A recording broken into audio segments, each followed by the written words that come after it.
Good Good evening. evening. How are you today? I think I speak for the both of us when I say I'm sore, albeit for different reasons. Yeah, I'm feeling it. That ride home, that 2.5 hour ride home, everything's stoved up, and yeah, I'm feeling it. I got a good hot bath while ago and ate me a little quick something before we came on. Were you the one doing the driving? Yeah, yeah, I drove up. We drove up last night to Tunica, Mississippi, and didn't sleep well at all last night. But that thing, we stayed at the Hollywood Casino. Yeah. I lost 25 bucks. That was about it. And I was like, going to the room. We were in the bed by took one of my sons with me, and he was passed out by 9 o'clock. I slept for about an hour, then I wake up, then I sleep for another hour and a half. I'd wake up, but the bed was like, gosh, I wish I had that mattress and that pillow at my house. Yeah, we started and got there about 8 o'clock, did all our competition stuff, and uh, then drove home, or I drove home. And you still had, you get there and you don't even have your part until 4 hours later. Yeah, no, that was the only real drawback, other than that, we discussed before we got on the air about that competition thing. Yeah. Um, If you're feeling it now, you're really going to be feeling it tomorrow. yeah, I might run another hot bath before I go to bed. I mean, like scalding hot bath. Yeah, maybe. I could just jump in our damn pool because it feels like a damn hot tub out there. Damn, water's so hot being hit. Truthfully, I'll probably get done this and probably go lay my head down and go to sleep. I don't know if I'd be able to take that. What's that? I don't know if I'd be able to take that. Well, take a nap, go to sleep. Taking a scalding hot bath. Oh, yeah. Well, hot enough to where when you get in it, you're like, oh my God, this is hot. But then you get in there and you just sit there and don't move. Yeah. I've actually thought about doing the cold plunge. Now, Uh, actually, there's a lot of athletes out there that swear by that. yeah, that might. We've got one of the guys at the station's got a small ice bath container blow up at the station. We've been talking about doing it like once or twice a week, and I don't know. Call him up and say, hey, bring this up here. I need it today. And do it tomorrow on the way. Yeah, yeah, I've thought about doing that. Supposedly, it's supposed to jumpstart something in your system. Yeah, it's all kind of benefits from taking. Yeah, Now I've stuck my knees in it because I got a bad knee. I did that a couple weeks ago. I got a shot in my right knee Wednesday, a cortisone shot, so I could get some relief from it for the tournament that we just had. I taped it up really good Friday before we left. from the sounds of it, it worked for you. Yeah, it was hurting really bad after the first match. It hurt a little bit after the Makala competition, and then after my first match, it was really hurting. But then I had two more that I had to do. So, and after the first one, I guess it's the adrenaline that you got going on. It's kind of numb it a little Yeah, bit. that's what I was telling you when you was saying earlier that you were starting to feel as yep, that adrenaline is wearing off. I got about an hour on the road before my hip started hurting. My knee was killing me, but my hip didn't start hurting till about an hour later. And it's usually, you know, the the way it rolls. You after your sparring and competition and all that, you things start getting back to normal and your adrenaline drops and and you start feeling little aches and pains here and there. It's like, where do I hurt right now? But so And far, it's you'll just be going to work tomorrow, won't you? yeah. So far, it's just my knee and my hip. I don't feel anything else. Uh, I got to put a contact back in my right eye because it fell out during the sparring match. That would absolutely suck, mess with your vision like that. It's not too bad, but you know, got these big things to collect dust. Collect the dust. Yeah, yeah. I'll put these down at class, and I won grand champion on the sparring competition. You really can't see it Oh, that so much. that's what that says, grand champion. Yeah, yeah. All right. Another dust collector. But anyway, Yeah, that's I did taekwondo when I was just a kid. uh, Never did any competition. I was bad, I but put yeah, have any competitions up in. yeah, I was just good enough to make it up to the green level Well, damn. belt, and then I stopped because we moved.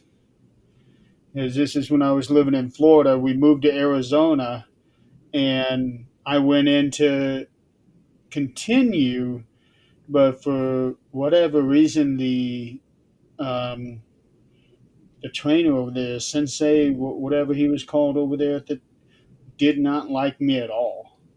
Well, a lot of times when somebody is accustomed to, because every class is different, every instructor is different, even though they may be same styles, everything is different. And I get it because I stayed with my instructor for numerous years until he um, class over to somebody else. And the guy was a great instructor, the other guy, Yeah. but it wasn't the same. It wasn't the same as my instructor. And I was a teenager too, so I had other interests. I dropped out for a number of years and got back into it when I was a young adult and been doing it ever since. Yeah, But that not me. we, I don't know why he didn't like me, but it is what it is.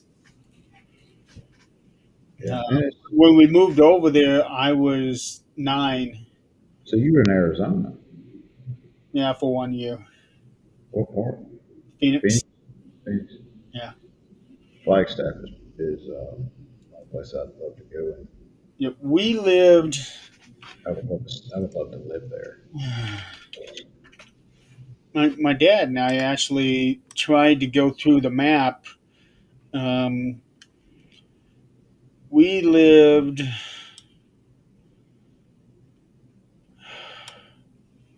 like in the western part. Right. Um,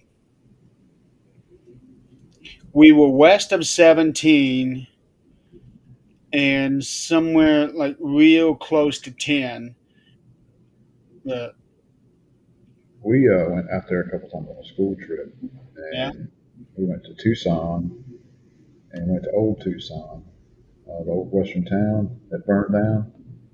Okay.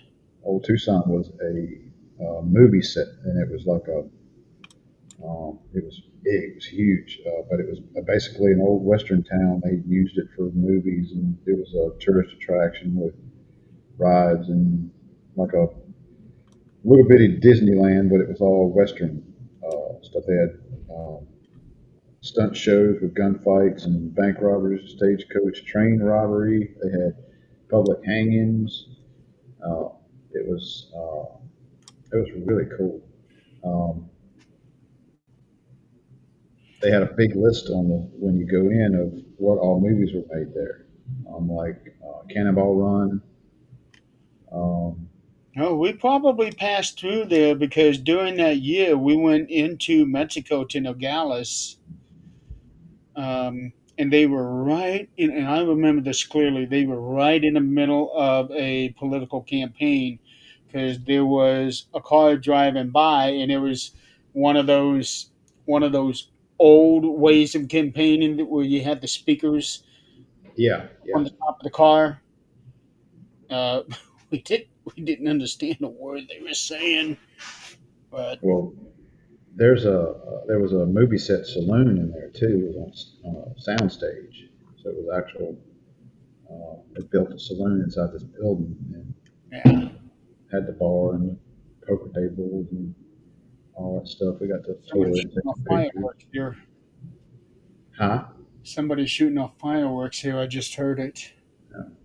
But you know the rock group Rat, R-A-T-T, The what?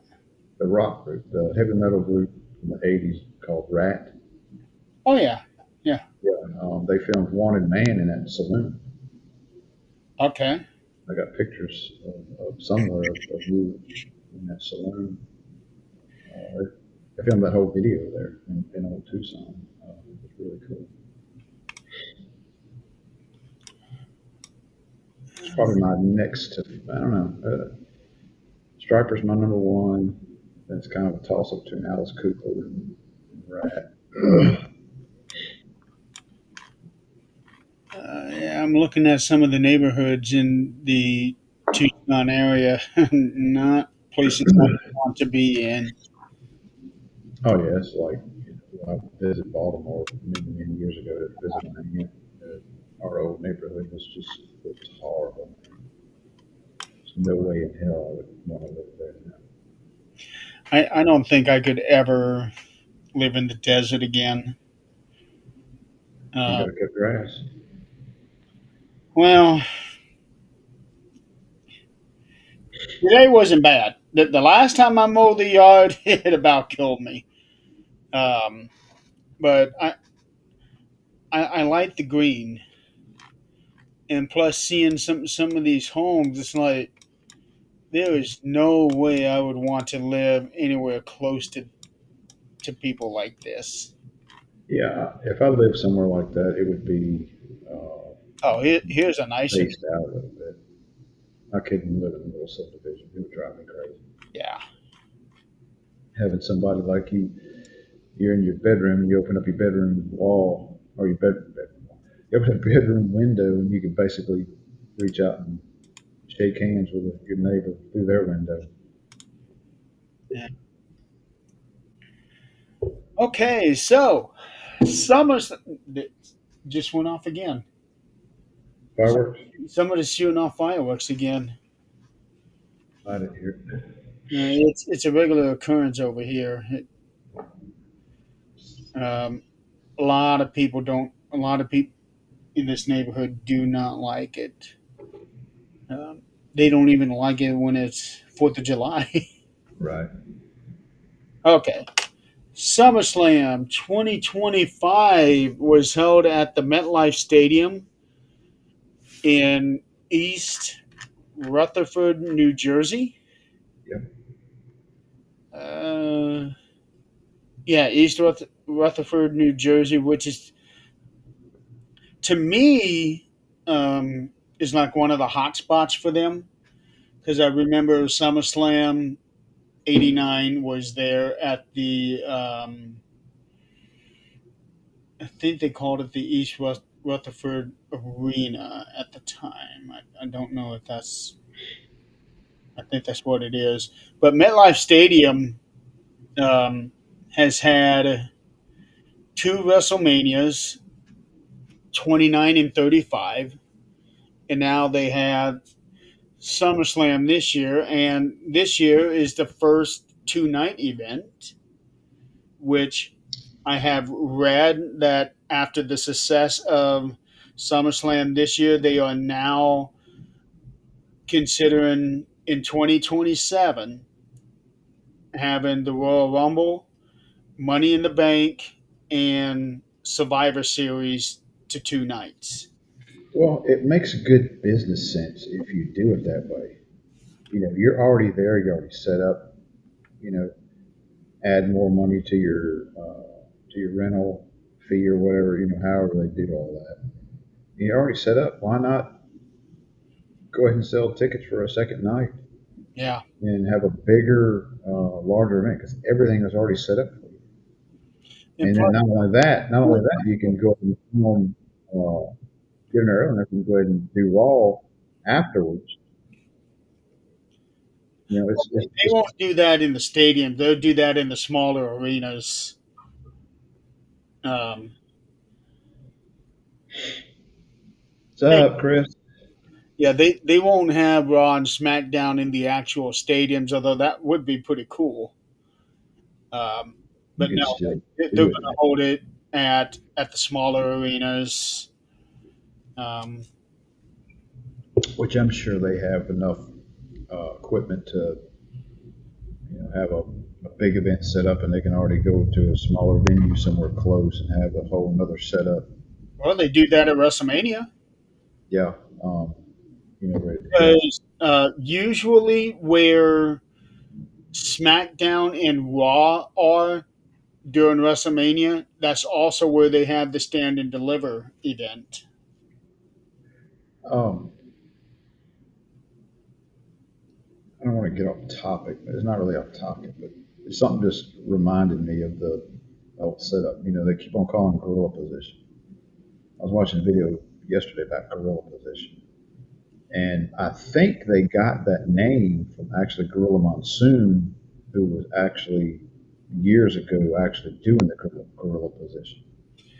Yeah, they renamed that area after he died, called it the Yeah, Gorilla Position. That was where he would be to produce the show.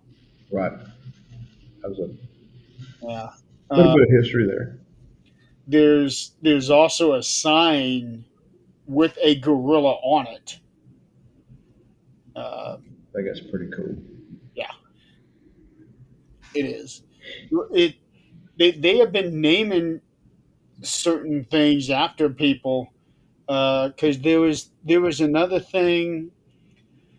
I don't even remember what it was, but Triple H made reference to the Shield corner. So when you're looking at the ring from the hard camera, it's on the Right? right hand side in the back where all the wrestlers come in. Triple H now calls that the Shield corner. Okay. I don't even remember what I was watching, but he was directing cameras, saying get a shot at the go to the Shield corner for. Well, that makes good sense to name something instead of camera one, camera two, camera three.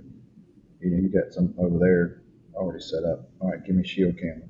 Yeah, that makes more sense. No, not the cameras. They Just probably the still area. do camera one, two, and three, but they're just naming the different areas I after. got you. I got you. Yeah. So I'm curious to see to what others they're naming after people. But I do like that. Um, You see a lot of stuff on, see a lot of stuff online with, posts. At least I do. People are just bashing, Triple H, and not everybody, just some. That he's running the ground, running the ground. I was like, I think he's doing a hell of a damn job. well, it's not Triple H. Are they talking about the storylines that they're doing, or are they talking about the business decisions that they've been making? Because the business decisions are being made by Nick Khan, not Triple H. Which I know we're talking about SummerSlam and all that here, but huge. I don't know what they're thinking on this ESPN thing. I do not like that. I don't think that is a good decision for the long term. Yeah, you got a bunch of money off of it, but I think they're going to realize that their viewership's going to go down because this whole ESPN. Because I'm not paying $30 for an ESPN That subscription. Not. yeah, that's the thing there. And they're talking about the way that I'm understanding it, that it is only for the PLEs, meaning it sounds like that they are not going to be moving all of their content over to ESPN. That's the way I'm understanding it. Now, if they do it that way and I can still get on Peacock and watch my replay, fine, put it on ESPN. I don't give a shit. I'll still watch a replay anyway. Yeah, so I Yeah, but I don't have cable. Works really great for people that's got cable. yeah. Well, it's you No other don't channel. necessarily have to have ESPN. You can have like a number of different things. They had a list of it. I Hulu. got Nick. I got Netflix and Peacock. That's it. I ain't getting a third freaking thing. Now Yeah. I do have Prime. I do have Prime or Paramount through uh, I don't. Walmart Plus. I don't think those were listed. No, they're not. Hulu. I want to say YouTube Live was on that list. There's like 6 or 7 of them saying that if you have these, then you can use like a code where you can be able to go to ESPN, use that, and then watch it. Um, I wish, and I understand it's a business decision where you're getting money for this show and money for that show, money for PLEs. I wish they had it back to the network, the WWE yeah, network.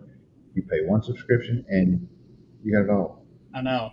I And know. But I think they're seeing, well, if we put this on this one, this over there, our most loyal fans are going to subscribe to all of these things. yeah, I mean, I'm loyal, but I'm not spending $30 on.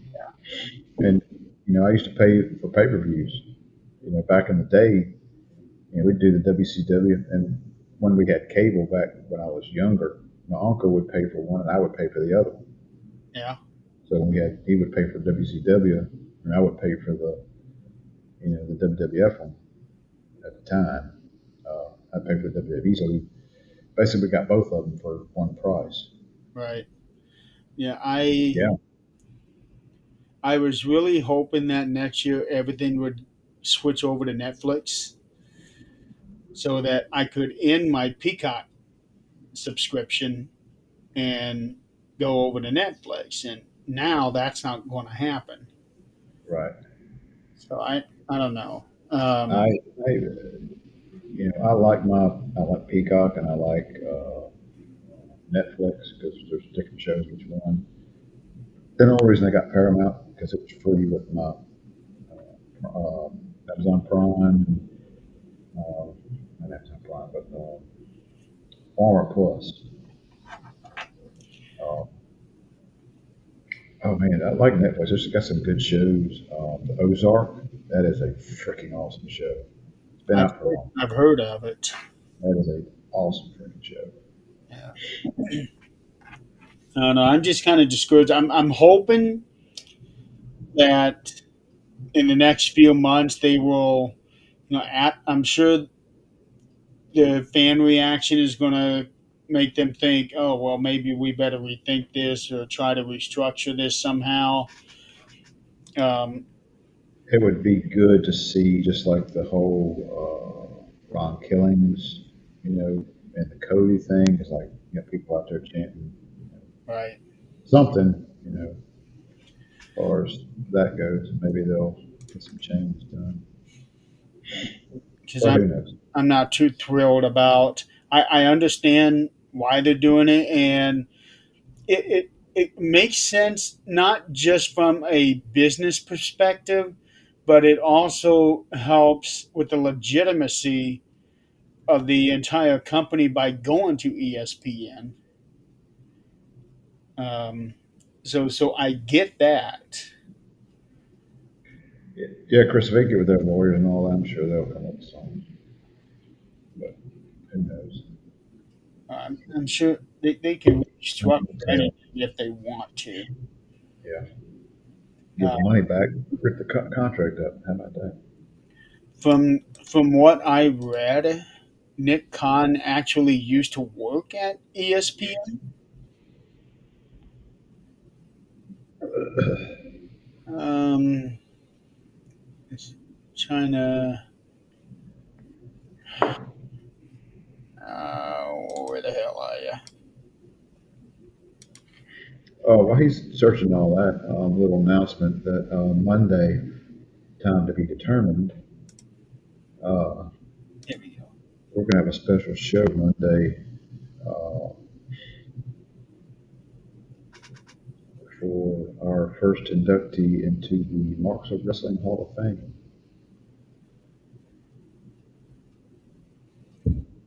We pretty much unanimously chose this first one. And we'll set towards the end of the show. Yeah, I'm really excited about that. About this one.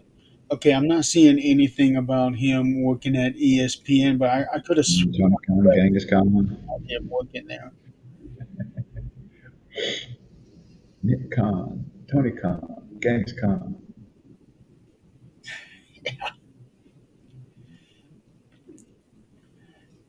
There's nothing on Wikipedia about him. Genghis Griff.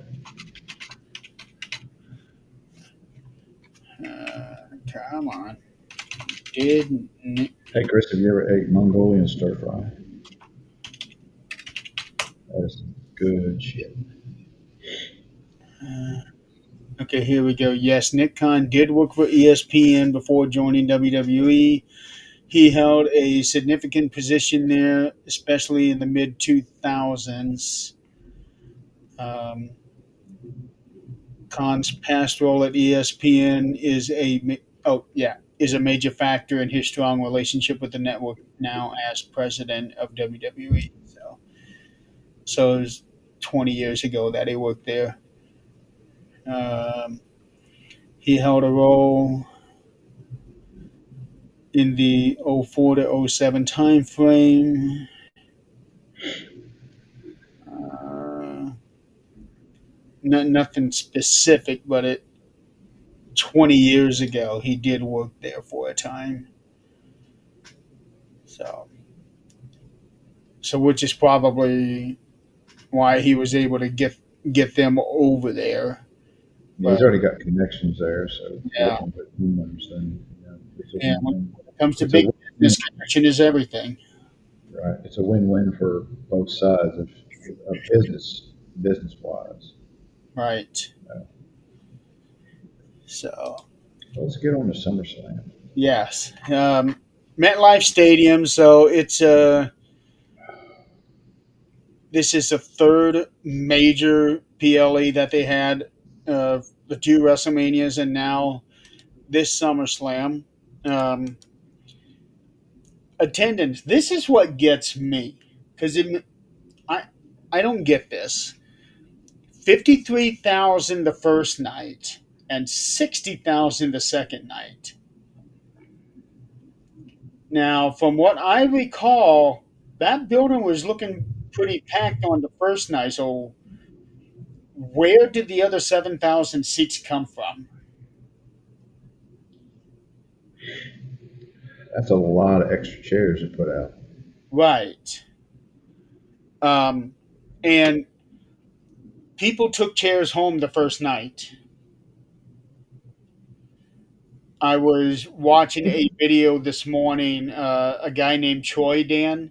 He's a gamer, and he uses his earnings from that to go to WWE events. He went to WrestleMania. I watched a video on that one. It's actually quite good the way that he does it. Um, he does this annoying thing with like clips of him drinking water for like a minute straight. Like he puts in 20 different clips of him doing that. Oh man, it's so annoying. But yet a lot of people seem to love that. There's a lot of weird, crazy stuff people put online, and then it's insane that people watch. A lot of people are watching it. I Yeah. understand what people do.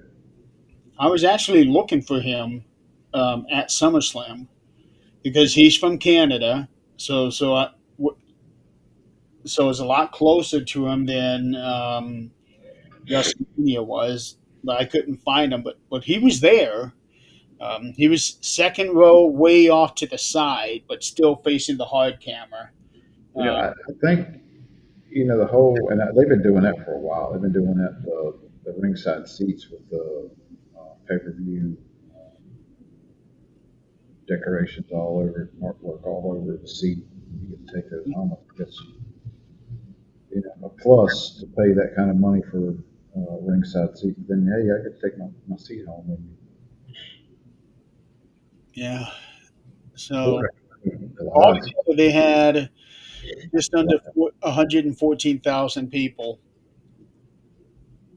So it is the largest SummerSlam ever, attendance wise. Um, Match wise, not so much. yeah, They like had 13 matches total. oh, okay, I got you. 12 technically. That other match kind of Yep. towards the end of the first night was an add-on that didn't last very long. But to Still a me, match.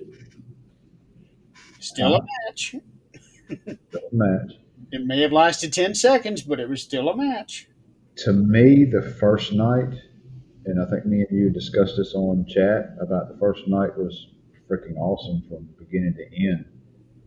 I didn't like the outcome of the last match, but Uh, I Well, understand. we speculated on what was going to happen, and it Right. turned out we were right. The first night beats the second night hands down. Now I'm gonna go on I agree with you on that one as a whole. yeah, as a whole, first night was better than the second night because the second night had decent matches, but some of them were like, I don't know, after watching these, like that wasn't that good of a match. Not as exciting in one match as expected, and the other match was just uh, what some people would call a botch fest. Uh, can't wait to get into that one. Yeah, Chris never saw it because he was investigating at the old Abbey in Colorado. Which one was the botch fest? Becky and Lyra. Yeah, I I saw. I know what you're talking about about, yep. now. But we'll get into that Cage, one later. the cage match was crap. Yeah, it But wasn't I exciting. understand what they're doing. It takes time to build, but anyway, Yeah.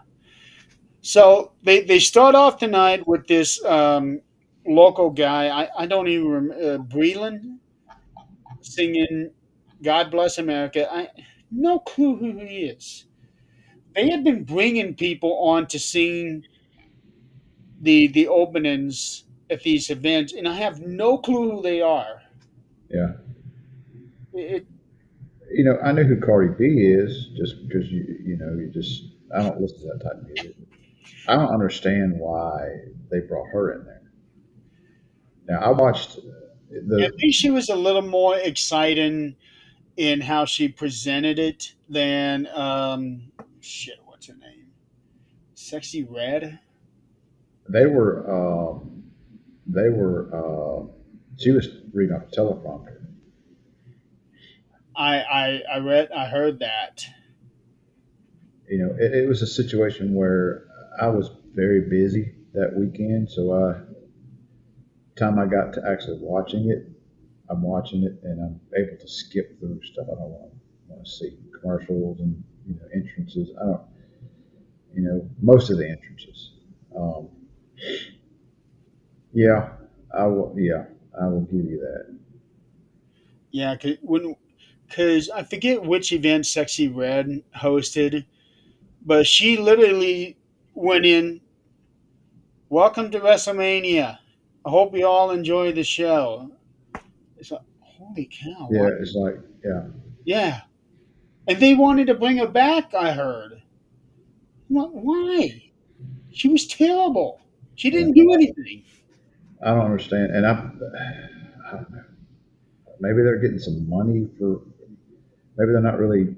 Maybe they got some kind of business deal with Cardi or some of these performers to You pay us this amount of money, you come in and promote your, your album or yourself or this or that. Well, It makes it's like advertising. at least with her, she had some excitement in her voice.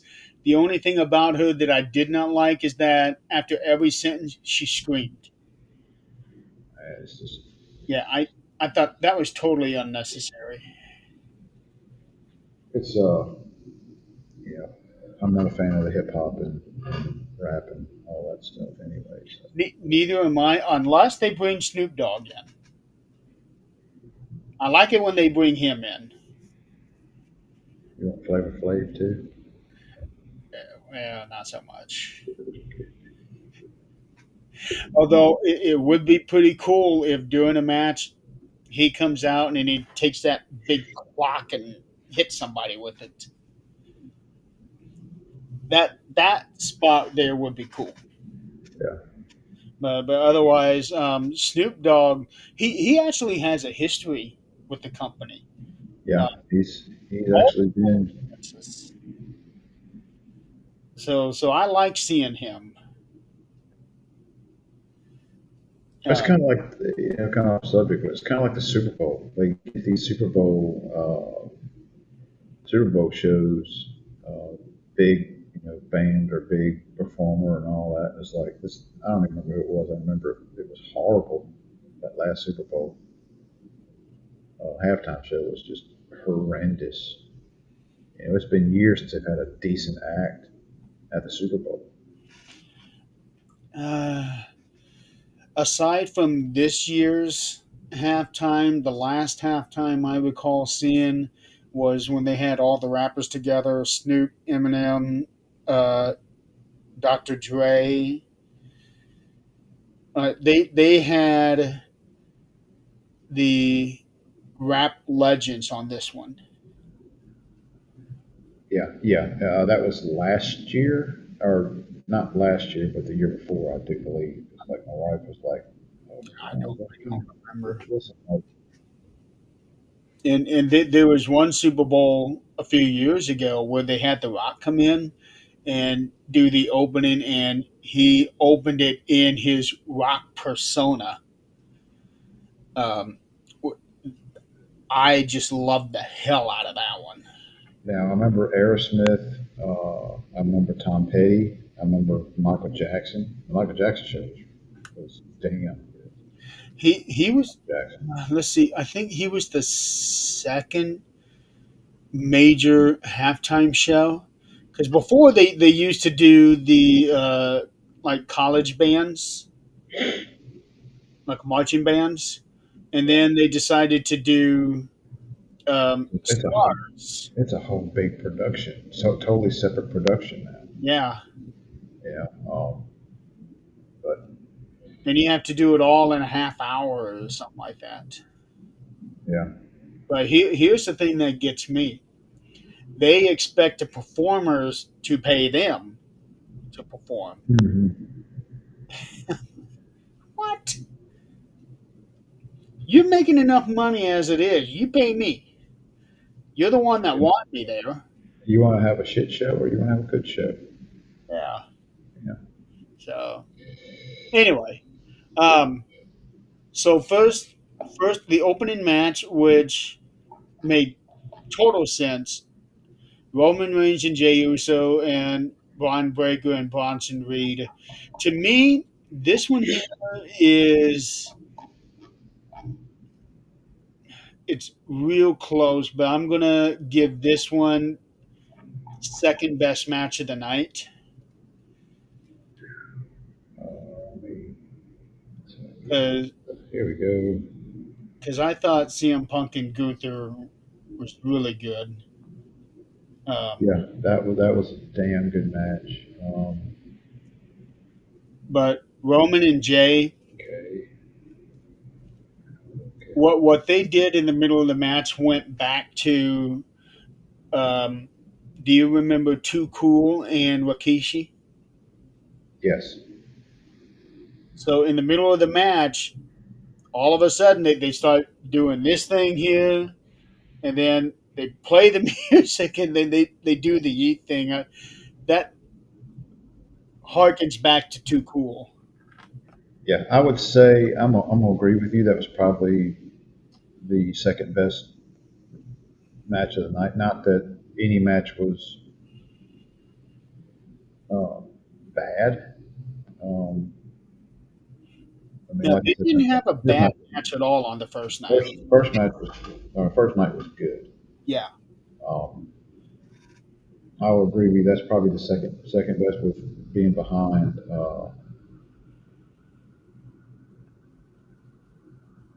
Sorry, I don't know if you can hear that or not. No, I don't hear anything. Sirens. Uh, Uh, you're off. You worry about it tomorrow. yeah, with CM Punk and Gunther being the next best match of the night. Yeah. Um, Third, I would probably say Charlotte Flair and Alexa Bliss versus Judgment Day. To me, um, I was excited with that whole outcome. my third match. You're gonna hate me for this one. Would be the other tag match of the night. And Really, yeah, really. I thought that match was really good for what they had. And I'm very surprised at Jelly Roll's performance. Yeah. Uh, there's a couple little things in there that it's and it's timing. It's timing on a lot of things where he's Experience. right, and he's setting up to get splashed, and it's like I'm laying here, and I'm gonna lay here with my hands across for 30 seconds, waiting for him to splash me. You know, And he was holding his head up too. yeah, that and the whole. There was one point where he was on the announce table, and he kind of scooted himself up on the announce table a little bit more. I was like, gosh, damn, that's Yeah. But pretty obvious. that, like you said, time and experience. But I thought that was a damn good match for being his first match. Yeah, he stepped up, and it wasn't like Snoop's. Was it Snoop? Did the elbow drop? The the people's elbow, the worst people's elbow I've ever That seen. wasn't even supposed to happen. Yeah, it's like you know, Shane got hurt. They had to come up with something on the fly. yeah, exactly. Chris says as bad as waiting for a high flyer to wait to jump off the top. Where you got two ring, and I've seen this in some matches where they got the camera on the person climbing the rope, and then they pan out, and you got these two that are standing there looking for like seems 15 seconds. Like they don't know what the hell the person on the top rope is fixing to do. You won't see Samoa Joe standing there waiting 15 seconds. He walks away. But no, we're getting ahead of ourselves. So even though he has not been champion now for a year and a half, Roman Reigns still has that aura. When he comes out, he owns everything out there. Yeah. He Uh, just has that presence about hey, him. Kate. Kate just popped in. Oh, hey, Kate. Yeah, Roman has that presence about him. When he comes out, all eyes are on him. It doesn't matter who is with him. That even happened with Cody. You said it didn't happen with Cody. No, it did happen with Cody Oh yeah. when they tagged together last year. Cody came out first, and then when Roman came out, it was just a different feeling. It's kind of like old school Hulk Hogan. Yes, When that music hits, boom, everybody is like, you know, adrenaline rush. Roman has reached that level where he is the living He, legend. like The Rock. When The Rock's music hit, love him or hate him. The Rock, Undertaker. Yeah, when the bell hits, it's a totally different. Oh my God, Everybody goes nuts, including me. Did you see? Did you see the clips of Undertaker when he confronted Trick Williams? Yes, yes, So Trick was he was out there calling him out, pacing the ring and everything. And as soon as that gong hit, his face changed. It's like yeah. Stone Cold Last it's Shadow. about to get real now. It's all right, Kate. Stick around. We'll teach you a thing or two about the wrestling We'll world. educate you. And yes, before you ask in the comments, we know it's not fake. It's predetermined, it's scripted, predetermined winners, much like a movie or a TV show. Paul Heyman was he was interviewed a couple days ago by Ariel. Uh, he was the big interviewer before people started backing Chris Van Vliet. Ariel Hawani, I think his name is. So he had Paul Heyman on, and Paul was talking about that very thing is about the whole fake, predetermined, scripted thing, and because he was making his case about why WWE belongs to ESPN. But we can get into that later. So what I especially like about this tag match is, in a way, it's kind of drawn back to what CM Punk and Drew McIntyre did last year with the bracelet. This year, they're now doing it with Roman shoes, Yeah, and now Bronson has two pairs of Roman shoes. yeah, Chris. I had a comment in my head, but I don't think I'm gonna say it. Keep that. I'll keep that to myself. And and Bronson Reed is now being referred to as the tribal thief with the Shula Fala. Yeah, I've seen that. That's funny. It is funny. And what better way to get under Roman's skin than using terminology like that? Yeah, Uh, Roman on camera, it looked like he had a bit of a scare when he jumped out of the ring onto Braun and Bronson. He they were too close, so he was overshooting he them, and was over top of him. Yeah, it was almost like he landed, barely even caught him. Caught him. right. Um, But I found other camera angles, and it was smooth. He ducked his head. It was like he he did just what he was supposed to do. yeah, just like that. He was able to get him in a spot where he was in no danger of being hurt, Yeah, even though the camera that they were using for the pay per view looked like, oh shit, yeah, he's way over. yeah. Yes, Uh, Chris says saw an AI ad said Roman was going to sign a shoe deal with Nike. He's got to keep his damn shoes to get a damn shoe deal. He needs to just start wearing sandals to the damn ring. Actually, there was a picture of that somebody made of him wearing sandals, um, and it's going to get to that point. Uh, I bet you at one of these PLEs, it'll He's going be to Roman versus Bronson, and instead of wearing boots, his wrestling boots, he's going to come out in sandals and wrestle barefoot against him. I bet you that's what's going to happen.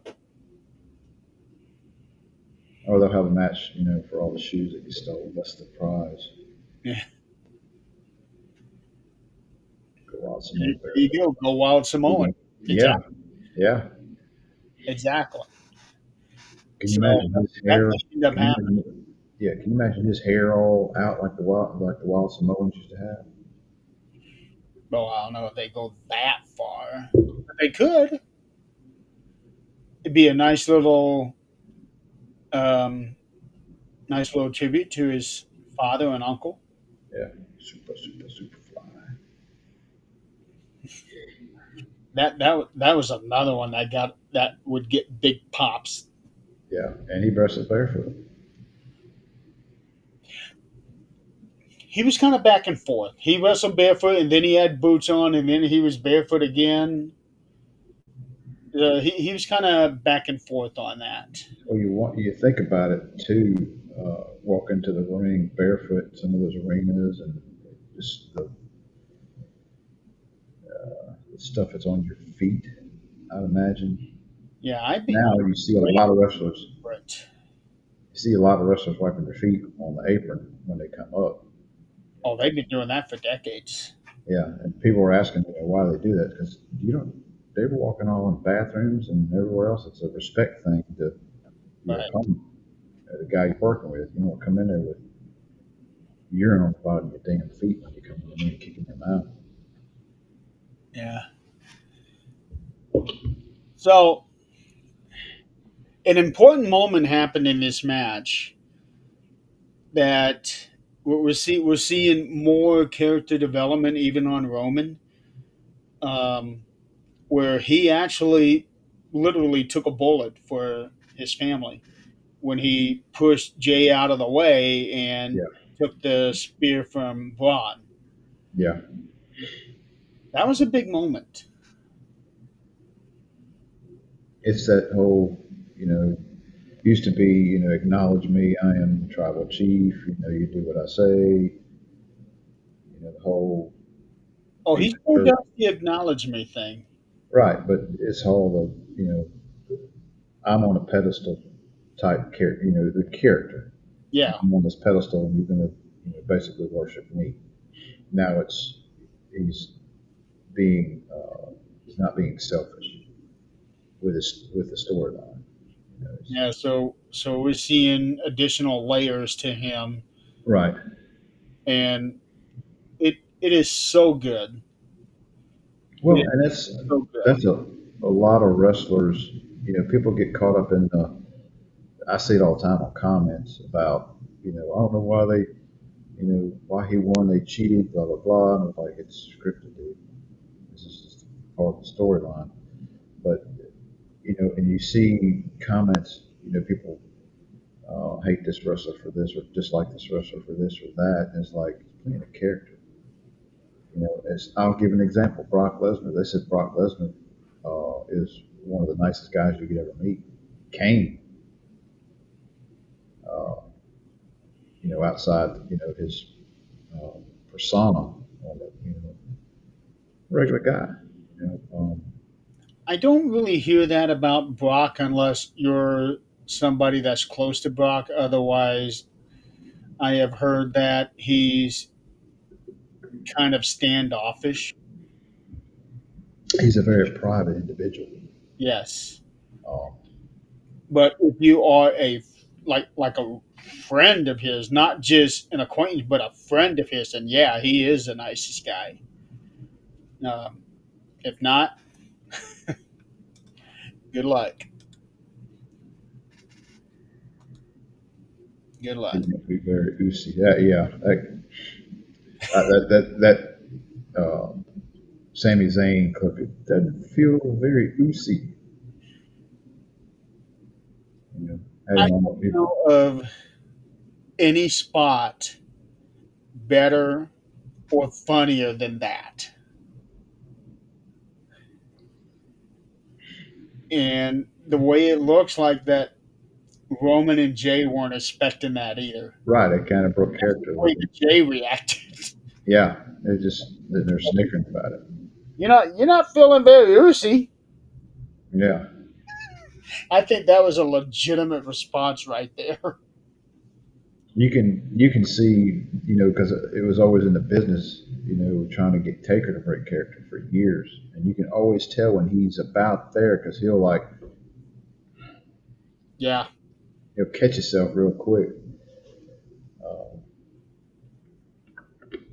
One of the best was when Stone Cold just keeps on repeating what Vince is saying and slaps him on the chest, tells him to do that again, you're gonna drop like a nub. That was when he was American Badass. Uh, there's another one with Stone Cold that he did where Stone Cold had a guitar. Um, but one that I think almost And broke Kumbaya, one that almost broke him was Kurt Angle when he had that ridiculous wig. yeah, and that little bitty brother he had on too. Yeah. Yeah, Um, those were good days. okay, so Roman Reigns and Jey Uso get the win. Jey gets the pin over Bronson. Um, and then they do their yeet thing again. And then we go into a commercial break for 20 or 30 minutes. Yeah, I did not. I fast forward to it.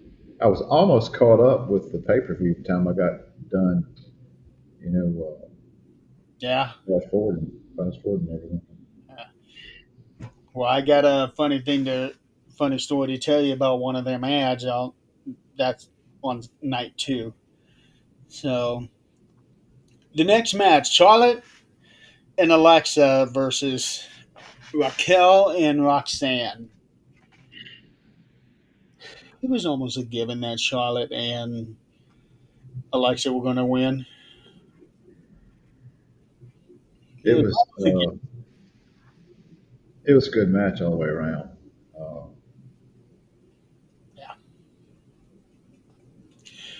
I was expecting Raquel and Roxanne to start fighting each other, but it never happened. right, Perez has really stepped up and done really well in her matches, especially with tag team titles. I'm still waiting for uh, her and Dom to get involved somehow or another, and Liv pops back up. You know, Yeah, that's gonna be a biggie. yeah. Um, and it's hard to believe that Roxanne is only 23 years old. And When now one part of the match where I thought, oh crap, this is not going to be well. When Alexa hits Charlotte falls back. I was like, oh crap, they're fixing to implode. she teased it. She did, and I was like, oh Yeah, shit, she no, teased it. no, don't.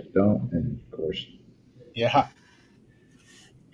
Uh, and then you see her mouth something is like not you or I'm not coming after you, something like that. She said something, and during yeah, to Alexa because Alexa was looking at her like, oh no, shit. and Charlotte said something to her, and then she went and gave Raquel the boot. I wish I like Alexa Bliss's character, but she's got the ring attire and the doll and all that, but she to me is not the dark character. She's just dressed like it. I want to see her, and that would be pretty cool if her and Charlotte would, because now she's carrying around another doll that's got blonde hair. Charlie, Yeah, so I would like to see them. I would like to see Charlotte kind of take that little dark turn, even if it's for 4 or 5 months. we might see it. And wouldn't it be cool? Think about this. So you got the Wyatt Six. Now, have Uncle Howdy not actually be a part of the six. He's just a leader of the six. And then you have 3 and 3: Joe Gacy, Dexter Loomis, and Eric Rowan. And then Nikki Cross, Alexa Bliss, and Charlotte Flair. There's your Wyatt six with Uncle Howdy over all of them. Right, like before. Yeah, Yeah, I think that would be really interesting to watch, especially with Charlotte because she is has always been more or less by herself. Um, I think this is let's see. I think she's won a tag title before. Uh, yeah, Alexa and Asuka. So she won a tag title with Asuka. So this would be interesting to see her in a team setting or even in a faction setting. yeah. So, but we got to get there first. Um, and then think of this: Liv comes back, and there's no blow up between her and Roxanne. Everything is fine. Think of a 6-on-6 match between Wyatt Six versus Judgment Day. They've already got Raquel, Roxanne, and Liv. Right. Then you have Finn, JD, and Dom. Wouldn't that be an exciting match? That would, with Liv getting hurt and injured, it kind of threw the storyline off. I think they had to redirect the whole They were going to have Dom and Bella. yeah, they had to change everything up on that. Even Finn, Finn kind of being the behind the scene instigator, but not really The making it. instigator. Yeah, he's doing stuff to kind of get under the skin. I think eventually we're going to see uh, Finn and Roxanne versus Dom and Liv. From what I've read, that was their initial goal for SummerSlam. Um, and then Liv got hurt. That would be cool. Or just could do a War Games Funhouse match type thing. That would be cool. Ooh, that would be something like that. They would need to do like a cinema thing, like Bray and John Cena did at WrestleMania 36. Right. That would have, yeah. But no, I like the War Games thing, having all 12 of them in there, men and women. I don't think that's ever been done before. How would you even do that? I don't know how you'd even do that with women and men being mixed because everybody's in there together. They would probably they they would probably have to have man and woman go in at the same time. Yeah, but once everybody's in there, it's everybody against team against team, Yeah. male or female. So they It would would make for some very interesting move sets. it would it would they would probably have to start out with 2 men and 2 women, um, and then 5 minutes later, another man and woman come in, and then just keep going that way. Right. It'd be different, but I would like to see that if they can pull that off. That would be good. Yeah. Um, but I'm happy to see Charlotte and Alexa get their tag titles, especially for Alexa, considering that she had been gone for 2 years. Yeah, and I'm hoping they don't do this route. I hope they don't have them where they turn against each other, and I hope that I hope that's not the overall outcome. Um, Charlotte is getting well over with the fans now that she's with Alexa. Yes. I would like to see them Yeah. stay together for a while, even if they're not tag champions later on down the road. They're still eventually becoming friends because they're wearing those shirts. We're not friends. Um, Can we say the F word now? yeah, No. and then you got the whole cake issue the other night. Oh yeah. Um, Alexa just turned 34, which it's hard to believe that she has been Been around here that long. already. Yeah, Um, no, originally they had planned on Charlotte versus Alexa at SummerSlam, and then once they started hearing the fan reaction, they changed their mind. Okay, no, we got to put these two together. yeah. Um, And I hope it stays that way. I hope it stays that way for a I do while. too. I hope that they hold on to the titles for a while. But here's the thing: it seems like almost every team that has held the women's tag team championship, somebody gets hurt every single time. Some God, Charlotte's had her damn share of it. Yeah, somebody last year said that she thought that the women. I think it was Raquel that said it. She thought that the women's tag team titles might be cursed because of how many injuries, how many women have gotten hurt while holding those titles. Gotta hold on. Got Johnny something. Journey song.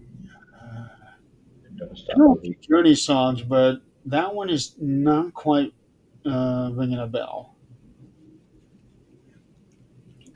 Okay, next match: Sami Zayn versus Karrion Cross. Is that not a Bon Jovi thing? Gotta hold on to what we got. Doesn't make a difference if we make it or not. Huh? You got just got to hold on to what we got. That's also in a Bon Jovi song. Oh, I don't know. All right, next match. Sami Zayn versus Karrion Cross. Um, so this has been going on for some time now. Karrion is getting super over with the fans. I just don't feel it myself personally. Well, he's doing a hell of a lot better than the last time when they brought him out in this gladiator outfit. WWE is not. WWE is known for having characters that just. What are you thinking? Yeah, well, that certainly wasn't working out for him. But what he's got going on now is better. I just hated seeing the abrupt end of the faction that he did have, APA and Paul Ellering. It's like all of a sudden those three guys are gone, and it's just him. No explanation. They have a new APA. They got rid of APA. Oh, you talking about? Oh You no talking, no no no no no no no no AOP okay, I was going to say. AOP Authors of Pain. I thought you were talking about the original APA. It's like that. That was a tag that. I mean, I love that. That Those was. guys would have fit That in was. well with Carrie, and I think yeah AOP. Um, ah, it's been a long day. Back off. Sammy got the win. So there was a stipulation added to this. Whoever lost was supposed to admit to the other person he was wrong. That did not happen at SummerSlam. far as I know, that did not happen at Raw. So, so I don't know what's going on there. I don't know if they're actually done, even though you could visibly see Sammy telling him that they were done Yeah, after he pinned him. yeah. I don't know what else they have in the storyline for them. You know, he needs somebody else mixed in. I think if he got him a tag partner, um, I think he would do better. Who would be a good I don't person know. to tag with? I don't know either. Because with the way that his character is, I don't see unless they brought somebody in, Uh, like maybe somebody from his past. yeah, I'm just not feeling that whole Sami Zayn, you know, feud. I'm hoping they kind of go in a different direction with it now. I mean, how many times can Sammy pin him?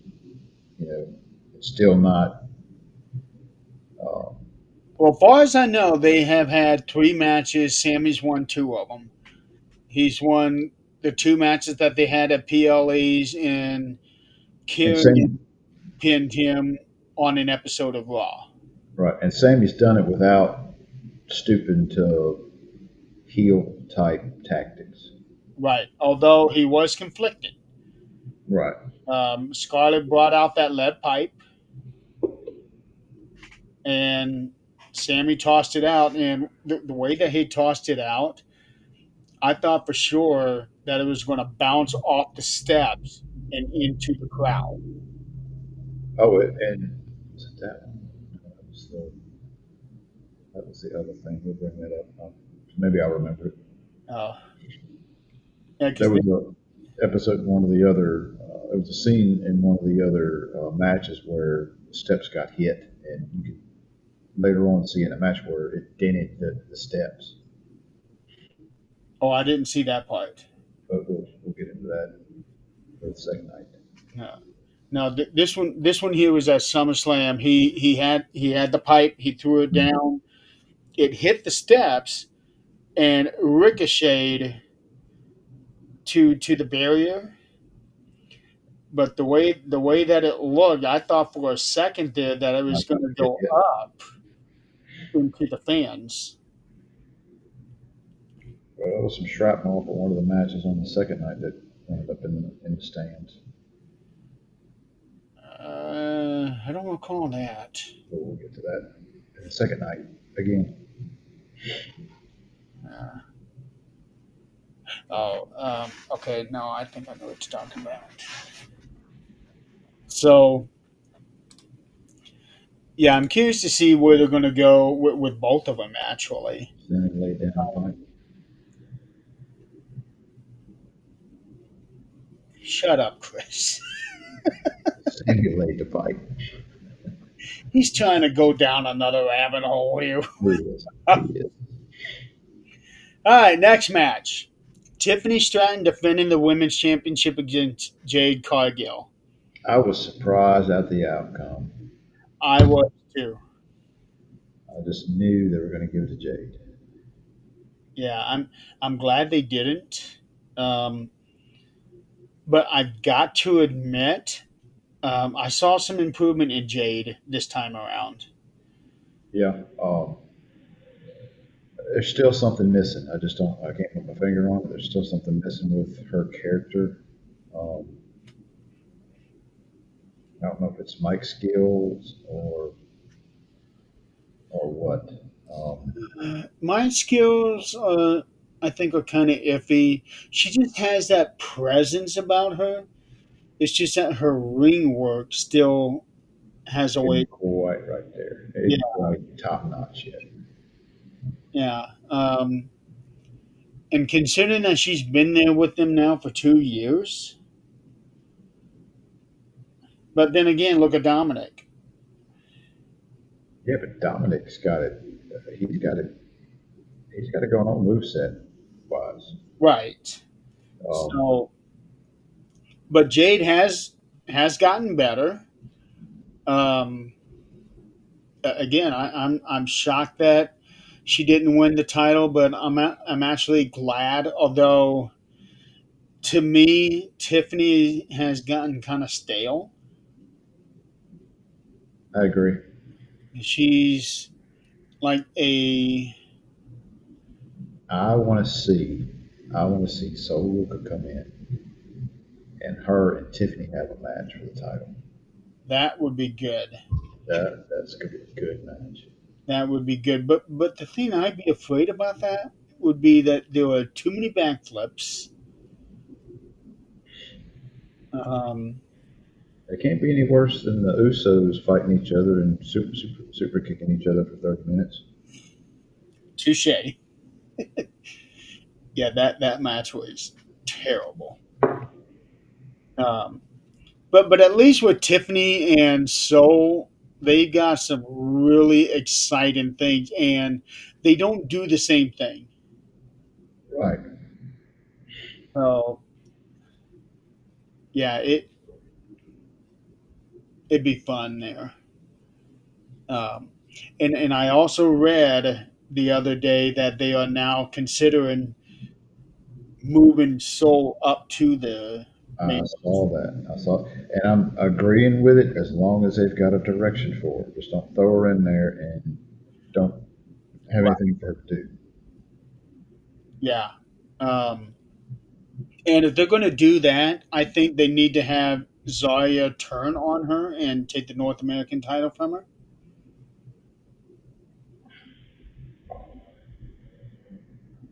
I think that would be a good way for Soul to move up.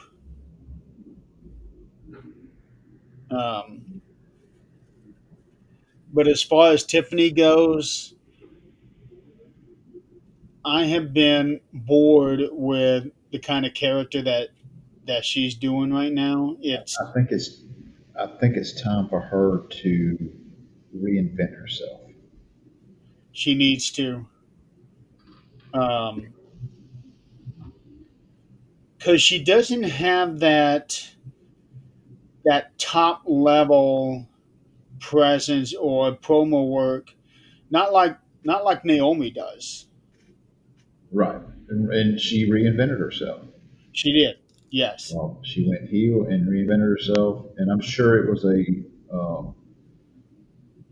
was already a plan ahead of time. This is what I'm going to do. When I turn heel. right. I'm still waiting for. I want to see if they would take Jade and really push this storyline with her and Bianca and Naomi again. I don't think they'd be able to do it. I'm starting to wonder if they're ever going to do something there. 'Cause there hasn't.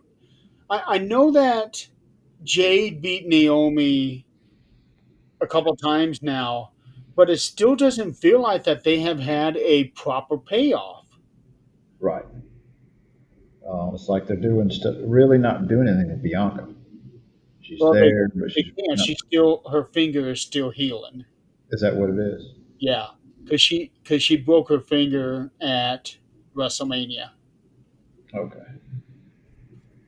So that's why she hasn't been around. That's why I was surprised that she was the special guest referee, especially since she has to slam the mat with her hand. Right. Maybe she was doing it with the other hand. Right. Uh, so maybe after she comes back, they're going to do something with the three of them again. Because I still feel like Bianca is supposed to be the one that attacked Jade. Right. So I don't know. Oh, in between the Sammy match and the Jade match, they did another tribute to Hulk Hogan. Um, I was disappointed that they didn't do a 10 bell salute. And I can see why they didn't because they already did it. Nick Hogan was out in the crowd. Yeah, he was out there. His Both wife was nights. with him. Um, Now, since we're talking about that, I need to throw this in there. A lot of people were giving Brooke Hogan shit about not being there, and she said that she wasn't invited. Really? Yeah. I don't know why that is. Well, there was a big rift between her and Hogan. Yeah, I understand that. Yeah. Um, and I don't. I they nobody has said anything if there is an issue between her and Nick. Yeah, yeah. You can't choose your family, No, you know. no. But still, I was glad that they did a tribute to him. But they only did it on night one. They didn't do anything on night two. So I was a They little did show surprised. Nick on night two. So Huh? I said they did show Nick on night two as well. Yeah, they did show him, but they didn't do like a Doing video thing. yeah, Um, but it was nice to hear his music playing in the stadium. yeah, Uh, and it'll probably be the last time that that song ever gets played inside of an arena stadium, at yeah, least with them. Um, still doesn't feel like that. He's gone now. yeah. All right, next match. This is one I really liked. Randy Orton and Jelly Roll versus Drew McIntyre and Logan Paul. Now, I was invested in this one mainly because Logan Paul called Jelly Roll an outsider, and he doesn't like outsiders in Yeah, WWE. hypocritical, but it's a good way to um, I guess, give some substance to Logan Paul and get us talking like we are now about the whole situation. You are the outsider. What are you talking about? Exactly. You know, So he's more of a he's still an outsider, but he's more of a quasi outsider. Uh, he didn't come up into wrestling the same way most everybody else did. right. Now, with that being said, he has got some insane ring skills for the amount of time he's been there. And I know we've said this before. It's like He's he better should than not be that any good. of the wrestlers out there. Right. He should not be as good as he is, not growing up and basically paying his dues in the wrestling ring for many years. Right. But to his credit, he does have a ring set up somewhere, and because he's shown videos of him practicing certain things and then splices it where he goes into a move on the ring that he's got set up, and it transitions to what he's doing at the arena. Right. Um, but no, Logan Paul is so good. I just wish that he would be on a more full time schedule. But Yeah. I didn't see the prime area get ransacked this last PLE. no, but they were on the turnbuckles. The Prime logo was on the turnbuckles. Um, That and the Slim Jim tables. I don't understand that whole thing. Slim Jim's a sponsor. Yeah, but I mean, me seeing Slim Jim's logo on a table they're fixing to destroy is not going to make me like, oh, I want a damn Slim They, Jim right now. they're on every table. Yeah, Uh, well, think about this. Their their slogan is "Snap into a Slim Jim." snap What the do you table. do? Yeah, And they're still using Monto's, voice and all that in I know, and I love that. that's really cool. Yes, I love that. Oh yeah. That is a great way of keeping him alive. Um, so going into this match, Jelly Roll had a goal of being under 300 pounds.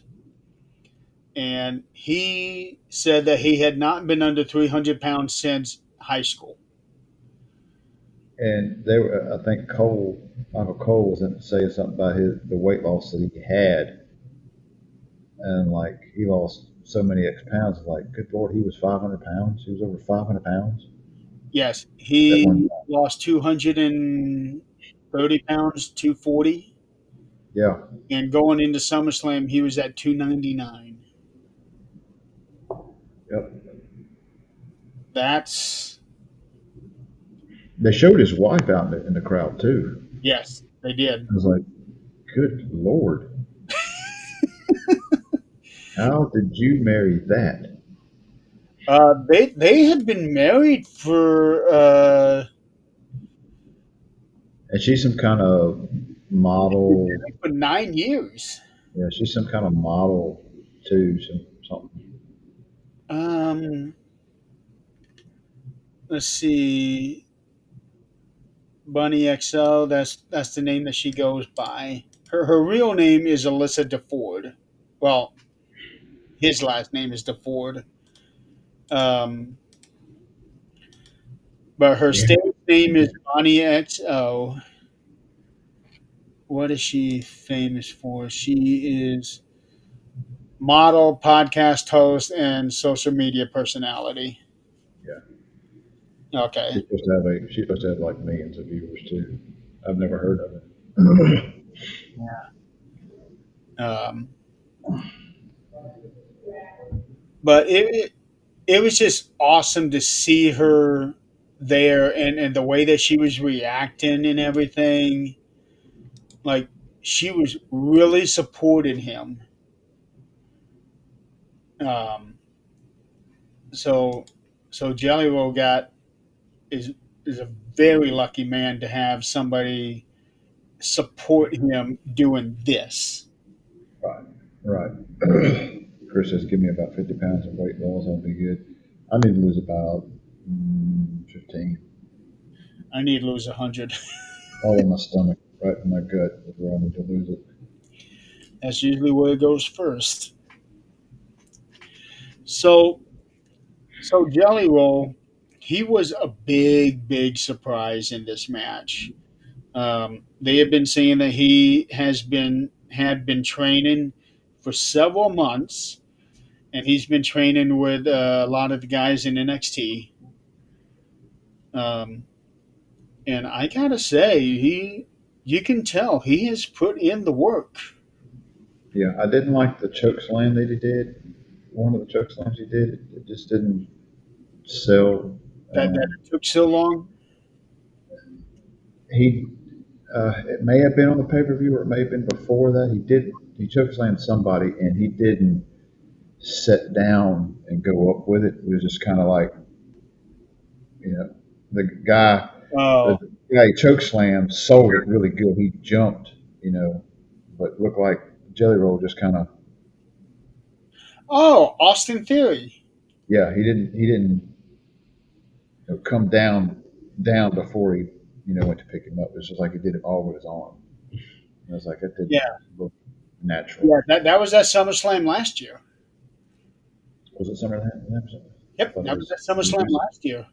Because it was Okay. Roll, R Truth, uh, R Truth. Well, it was Jelly Roll. Okay, check this out. Um, Doing his research. event. But he had some awesome. Okay, here we go. Here we go. Miz, R Truth, and Jelly Roll.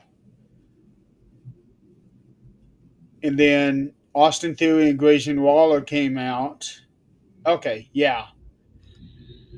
So Jelly Roll slammed Austin, and then he did the five knuckle shuckle thing on him.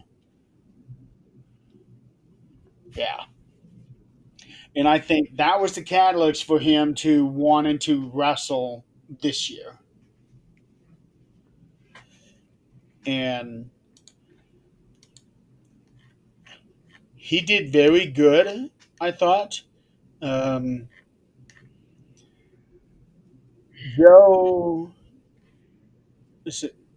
Tessitore told him on the post show that he over delivered and that he has every reason to be proud of himself, which I agree.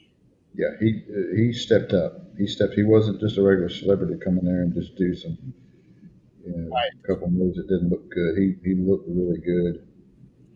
There was one spot that um, that I thought was exceptional, and it was when Logan was jumping off the top rope onto Jelly, and Jelly grabbed him and slammed And him. standing, yeah, Yeah, caught him standing. it looked just like what a veteran wrestler would have done. Right.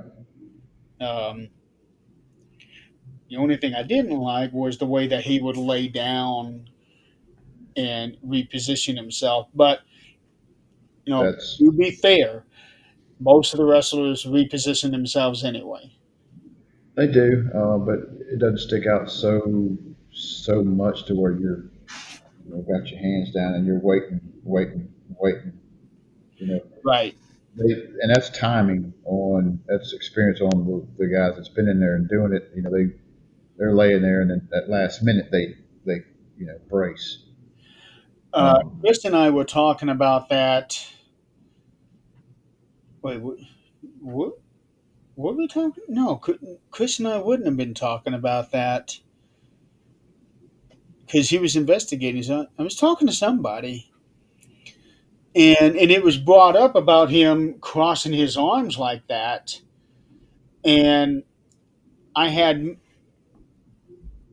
made mention that Vince McMahon did the same thing when he wrestled Shawn Michaels at one of the WrestleManias. I forget which WrestleMania it was, but Shawn had put a trash can over him and put him on a table, and Vince just laid there, crossed his arms, waiting for Shawn to come down on with the with the elbow from the top rope. yeah, So again, Vince McMahon wasn't very experienced in the ring either, but no man who tears both quads out climbing in the ring. yeah. So, but either way, uh, another thing that I liked about this match was at the beginning when Jelly Roll wanted to start the match off, and it was him and Logan, and then Drew came in. Randy's begging for the tag. Jelly saying, "No, no, I will handle this." He gets in he gets into Drew's face, and then you see that look in his face, like shit. Yeah, yeah, I was like, it's like, yep, you're in for it now because you're really gonna get it with Drew. yeah. Uh, Uh, to me, that was the third best match of the night. Um, because I thought Jelly Roll did so good with considering that it was his first ever match. yeah, I got that rated as the fourth best on my side of it. Yeah. Um, and it sounded like that Randy and Jelly were going over, but Jelly said he wanted to lose. He told Triple H he wanted to lose and he wanted to be the one to be pinned because now he has motivation to come back. Right. Um, I would not be at all surprised to see him at the very least in the Rumble. And it would be, it's better for him to lose than for Randy to lose. Yeah. Oh, You know, wait. Hold on. The Rumble's going to be in Saudi. Uh, so I don't know how, if they will have him come out to Saudi for that. So maybe not. Maybe not. Um, but either way, I still thought that that was an exceptional match.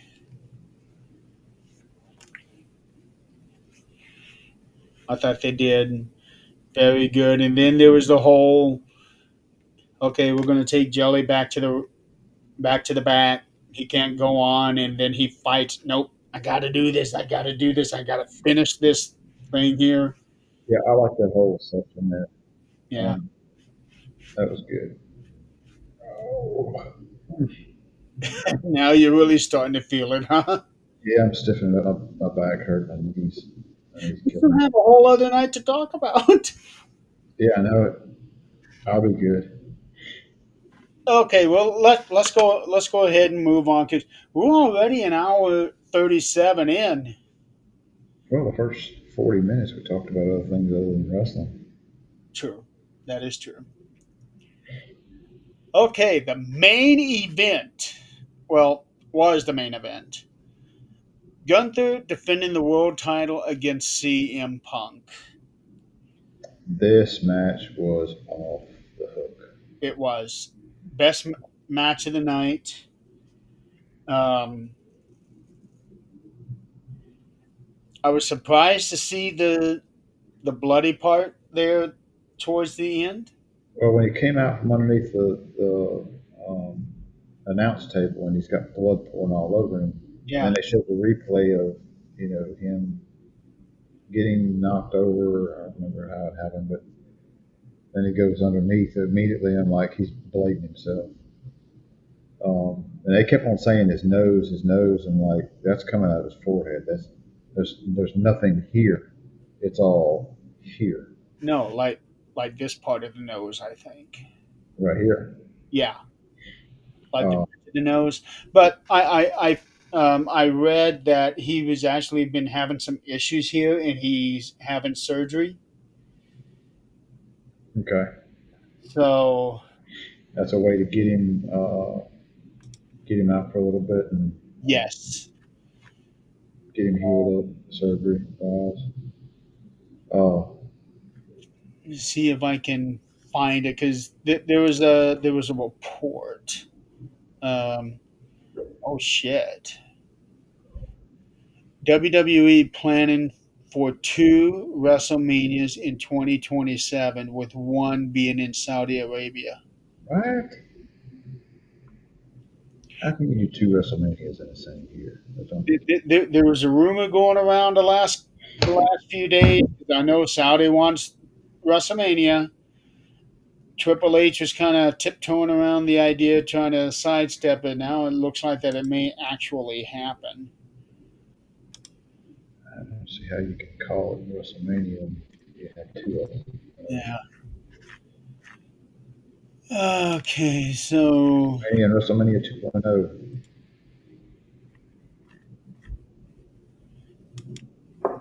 see see if I can find this thing about Gunther.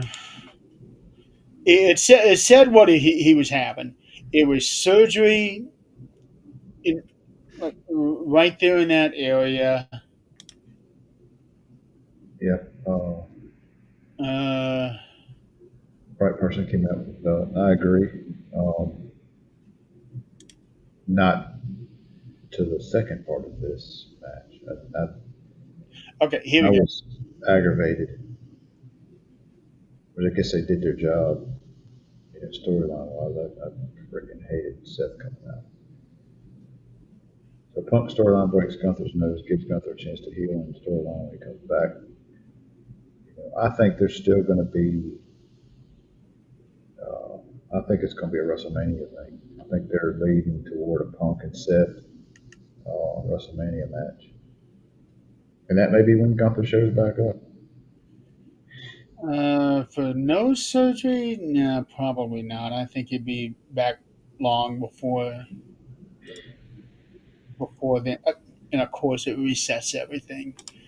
Uh, no, so yeah, he having surgery on his nose, so he's going to be out for a little while. I can relate. Uh, as a matter of fact, did you watch my latest video I put out the other day? I don't think so.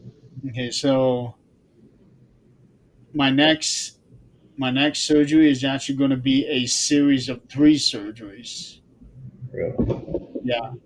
Um, Doctor is going to cut skin in my forehead Mm-hmm. and fold it down over my nose. That's going to be the first surgery because he's going to give me some new skin and create a new ala so that it's not flat. And then Right. the second surgery, he's going to pull cartilage out of my rib and put it into my nose to try to straighten it out. Do the Adam and Eve thing. Huh? You're gonna do an Adam and Eve thing. Yeah, Take your yeah, rib out, put it in your nose. something like that. And then the third surgery, he. What was that? I heard that one. That's a chair. Wow. And then the third one is what's called a flap inset. Something about straightening everything up after everything is healed. Um, so he says it's going to be 3 to 6 weeks in between each surgery. Wow. And evidently, we have to be kind of timely with it. Um, so that's the story there. So I can relate with Gunter. I don't know exactly what he's having done, but nose surgery is no joke. Of course, they have the technology that can put rebuilding bigger, better, faster, stronger. So, you know what? Jeremy's $6 million man. Yeah, might as well be. So CM Punk, and they go on for 30 minutes. Yeah, it's a long match. Yeah, Bunch of good, highlighted areas. It was just a all around good match. Gunther, and we've said this before. Gunther can have a good match with just about anybody. right. Um, even though he's a heel, Goldberg. huh? Look at the match he had with Goldberg. Yeah, That was a good match. yeah, that was a good match. Um, What what was enjoyable, and I shouldn't laugh about this, but I do. Um, Seeing Punk's reaction after Gunther's chops. yeah, he was getting the hell chopped out of his ass. Yeah, Good God. and it's a good thing he's got those tattoos on his chest because you can't see how red it was going to get. But yeah, Gunther was laying it in on him too. Yeah, Um, then after 30 minutes, CM Punk does two GTSs, pins him, and then we hear it. well, you get the whole emotional part too. Yeah, he was very Uh, emotional. very emotional on it. For a good little bit. Then you get all Heyman coming out with cripple Seth Rollins. Yeah. and on crutches, and tells him that I forget what he tells him, but he's something like They keep keep it it warm uh, for keep it me. on, and I'm coming for it, Yeah. and turns his back, takes his shade or drops his crutches, And turns then around, and crowd goes nuts. yeah. But I thought for a second that he was going to come down there and he was going to turn it in, and Seth and Punk was still going to wind up pinning him somehow or another, or he was going to get out of the ring without getting it cashed in. But as soon as he hit him, kept on hitting him with the briefcase, I was like, ah, shit, mhm. this is bullshit. I was pissed. I was. But we knew it was going to happen. I was like, gosh, damn it. Just let him have it for a while. Yeah. Well, and everything made sense because Seth always told Punk that as long as he was alive, Punk would never be champion again. And then Seth, every time he went for the title, Punk would not let him win. Yeah, So this whole thing makes perfect sense for them to do it the way that they did, even though it was this is uh, going to be one of those building up for a while storyline for us where they're going if they're going to do a WrestleMania.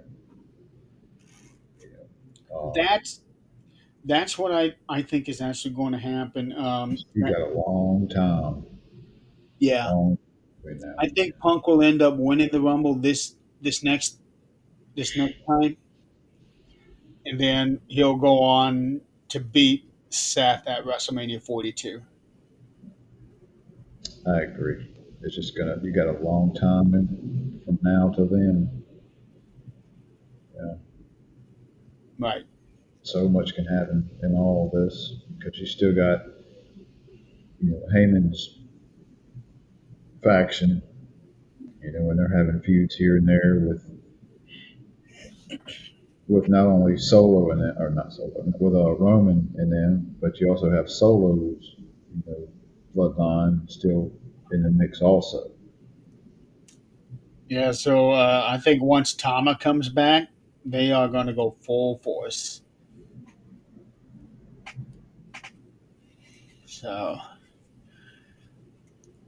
So see, Seth Rollins wins the title.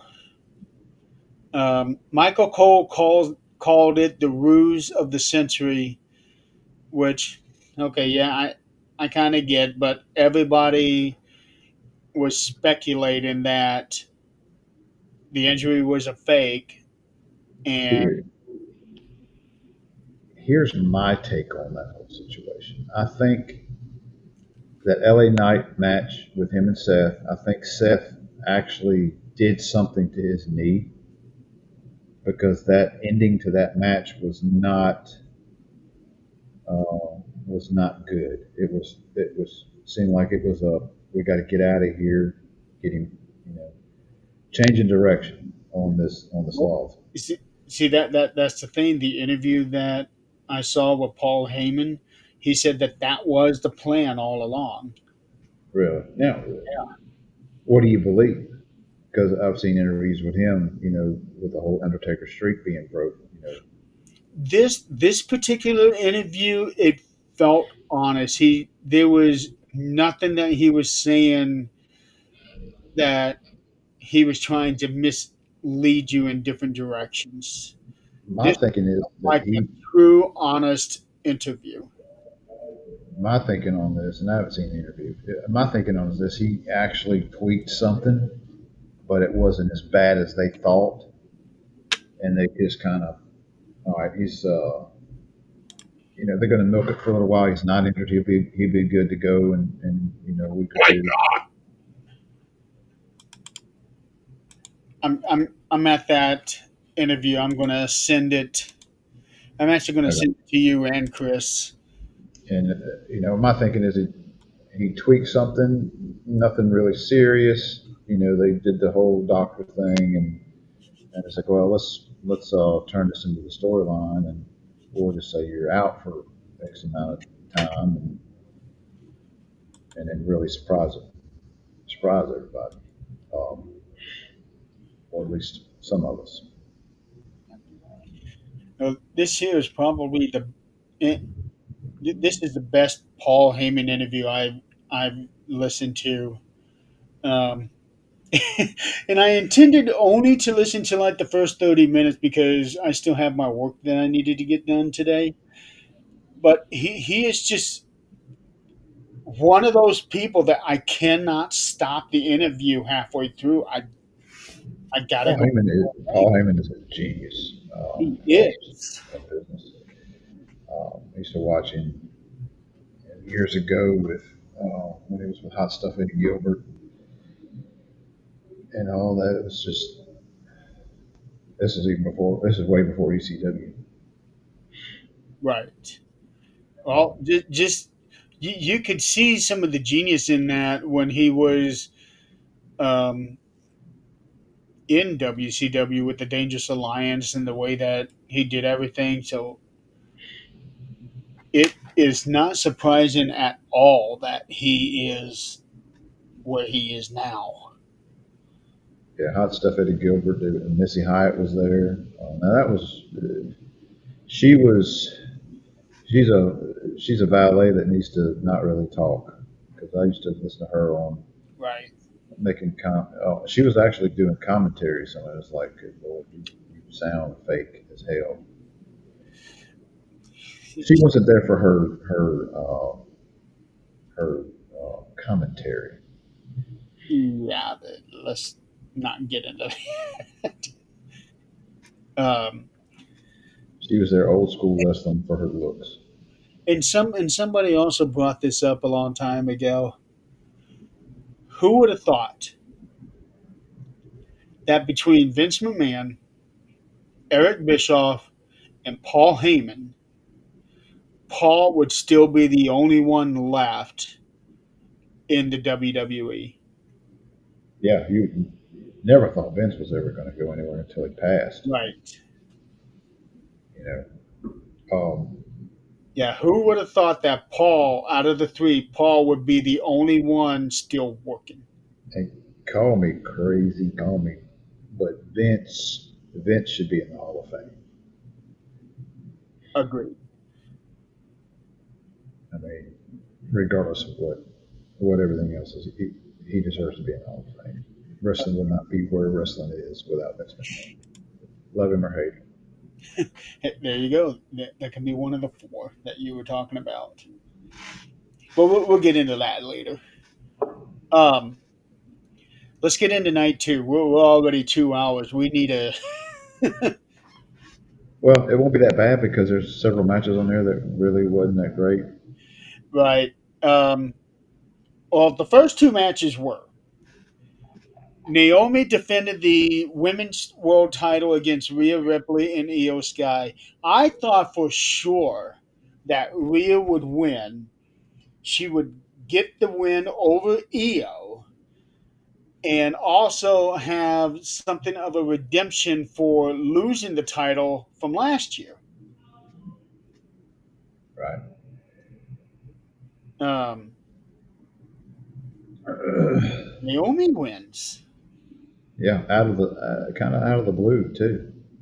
That was a really good match. It was. They started off the night two with a good match. Mhm. You've got to have that to get that crowd, you know, into the excitement of the night. You know, it's just like having a band you go see. They're going to play a very big hit first off and get you pumped up. Oh, yeah. Um, It seems lately that all opening matches have been bangers. yeah, you've got to have that. If you start out with a shit match, it's like you know, it's just going to lead the night up. Now, the problem is your next match coming in. You know, I'd hate to be the second match Right. because most of the time it's not that good. Now, this second match was freaking off wall. This one here was my match of the night until Cody and Cena. Um, but Agreed. holy cow, There was the so much. Oh my god! And it's one of those matches where you need to go back and watch it two or three times to see everything that's going on. probably more than that. There was just so much crazy stuff going on. Yeah, the one that got me. Um, well, no, not the one that got me. That's the next one. The crazy thing about what they did was people jumping on tables from the four corners in succession. Yeah, I mean And everybody one was of those going through times, I tables. think Wade Barrett said, "Better check on Montez Ford. I think he's dead," or something like that. Yeah, You remember hearing that one? it's yeah, it was just a wild, wild match, and I like the fact that you get to see at ringside the Dudley Boys and the Hardys. Yes. Yeah. The reason they were there was because this was the 25th anniversary of that first ever TLC match. Yeah, if you didn't watch any other match, you I don't know if Chris watched this one. No, if you didn't watch any other match, you got to watch that one. And like I said, I need to go back and watch that match again. Yeah, I think he was watching night two. He just wasn't able to watch night one. Um, I was expecting Wyatt Six to win, but when you have six teams in there, anything can happen. Anything is possible. You think about this, you got six teams in there, but you also have outside people associated with the six teams coming in trying to get belts. Yeah, so you got BFAB coming in, Nikki Cross coming in, Candice LeRae. Good lord, good lord. Holy cow! That dump that she took. Broke the ladder, and I saw comments online where they were talking about it broke the metal ladder. It's like it's not a metal ladder; it's wood. It's just painted to make it look like it's metal. But yeah, she took a nasty, nasty fall. Yeah, I don't know how. She didn't get hurt seriously. Um, Because I seen different angles of it over the next couple of days, and she landed hard on her left leg on that one, and I'm thinking, how did she not break her shin from that? and I saw her a little bit on SmackDown last night, where she's got some bruising on that leg, which it could be makeup, but it also could be a real big bruise. Uh, Either or. I mean, yeah, it was freaking awesome. Not to get off subject, but I saw a video somewhere of Penta, which they called him Pentagram, and Chelsea Green. I, Oh my dear Lord, that was a damn good match. Chelsea had actually been trying to get them to let them do that again in WWE. It was. I never knew Chelsea was that talented, far as her in ring ability. Because all I see now is jokey, bull crap. She's good. She's she can bring it.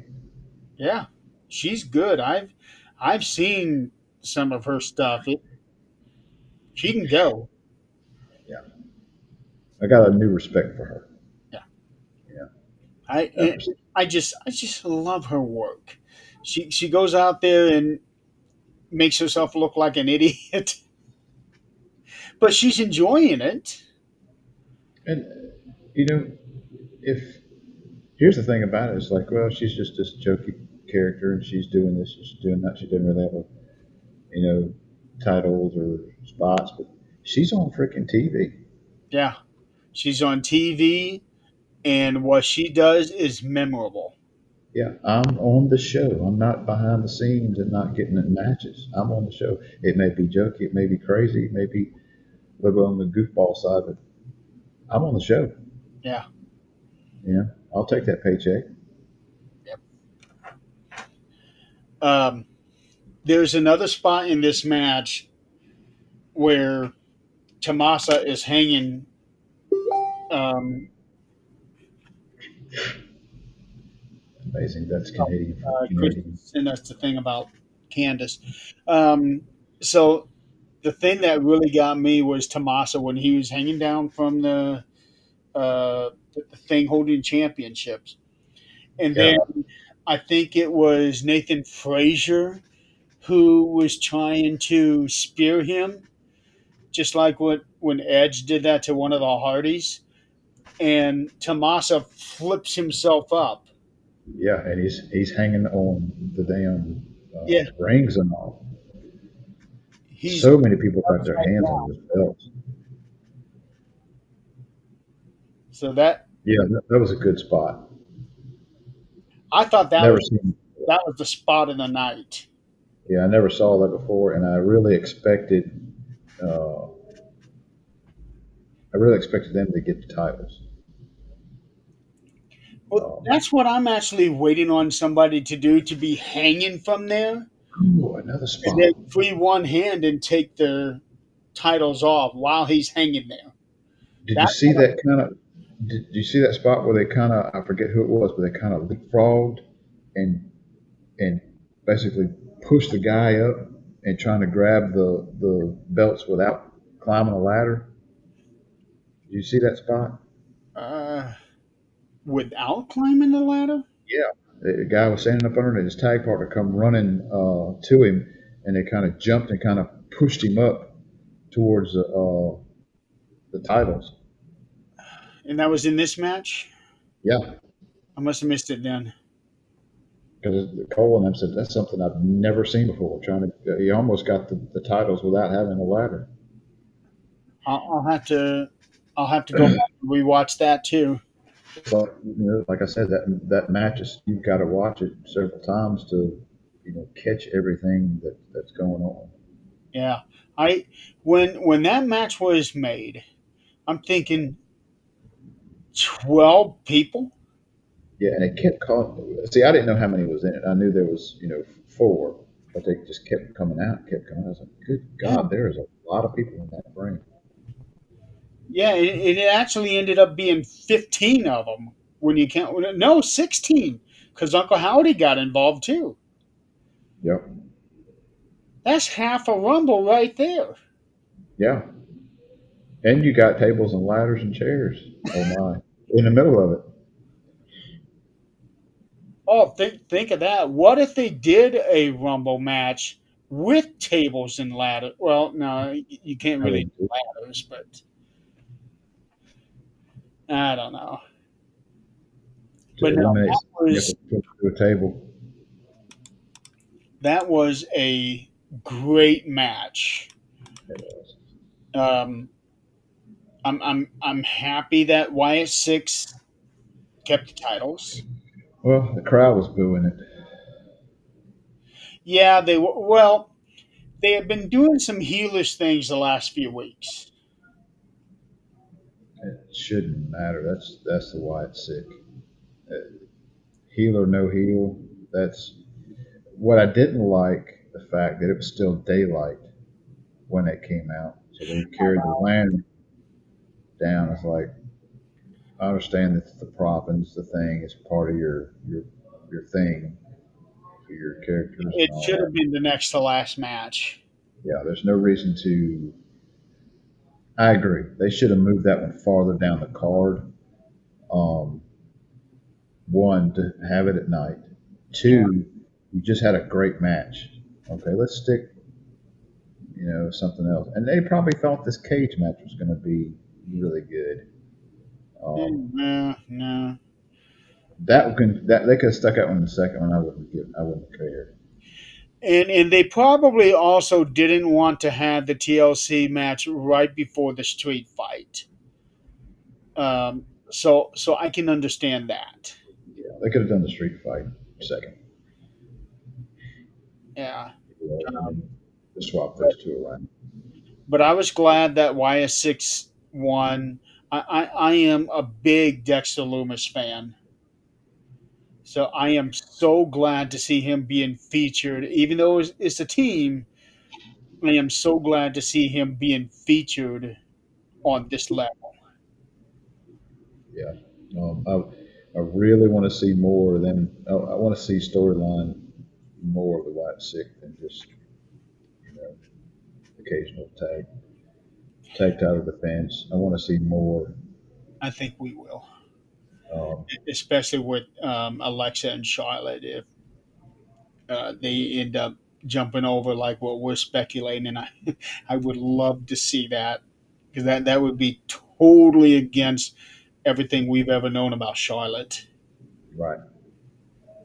And there again, I want to see the Alexa. I want to see the dark Alexa. Yes. Don't dress like you're dark and you're not really dark. Right. Yeah. Next match. Boy, this was a doozy. Oh yeah. Becky Lynch versus Lyra Valkyria for the Intercontinental title. No disqualification, no count out, last chance match. This was the match I was talking about. The dent in the steps. And she pulls that when Valkyria brings that crowbar out and goes to hit Becky with it. I thought it was fake. I thought it was a fake crowbar, a rubber crowbar. But when it hit the steps, I was like, "Holy shit! I think that thing was real." Oh, I did. I saw the crowbar, but I did not see that particular spot. Yeah, because as soon as Becky moved out of the way, she's like, she called Valkyria and all that. She said something like, "You just tried to kill me," and And that but was yeah, a it put it. big crowbar too. Yeah, That was a um, long one. they brought all kind of stuff in this match: toolboxes, you know, kendo sticks. Kendo stick. I think Becky was hitting Valkyria with it, and she splintered it after hitting her so many times, and some of the shrapnel fell into the Yeah, the crowd. piece went into the crowd, and one of the fans actually caught it. Yeah, he was sitting there Yeah, holding it up. Yeah, he zip caught tie thing was a it. Yeah, fiasco. that was where they lost the fans. I Um, think I think in that position she should have just left them off and then ran with a different way with the match. As far as um, it took forever for her to get them strapped in too, yeah, and you and can see her, sitting there they doing this while she's putting them on. I was like, come on, made, this is just another mistake that they made was when she did that belly to belly and her wrist came free. They kept the camera on her. yeah. I don't understand why you do that. If you Right. know, and she's got to put them, and even if it's not on film, the people at the arena can see it. Maybe not as well like we could. If nothing else, go into the damn, hide it and go into the damn ring rope or go into the damn ring and put them back on. Don't do it in front of everybody. Actually, I think that's what she did. Is that what she did? I thought she was doing it inside the ring. Yeah, that whole zip tie thing was a something they should have practiced a little more or threw completely out. Tie her up with some rope. Tie her arms up, her wrists up with some rope. That'd have been a little bit easier.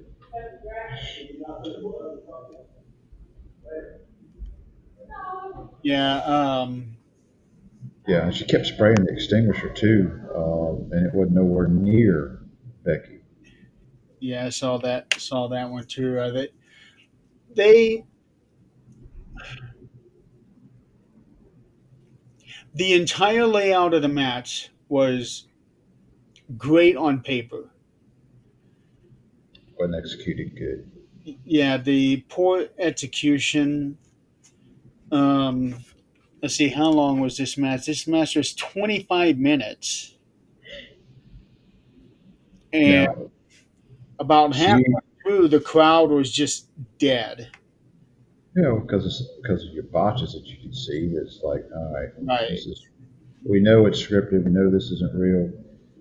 We know it's like, but this is like, you're really making it easy for us to not get into the match because we see the mistakes. Yeah. When Um, when she got the strap put back on her, it was done too tight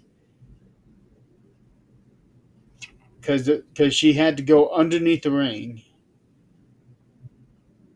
to get them cut off.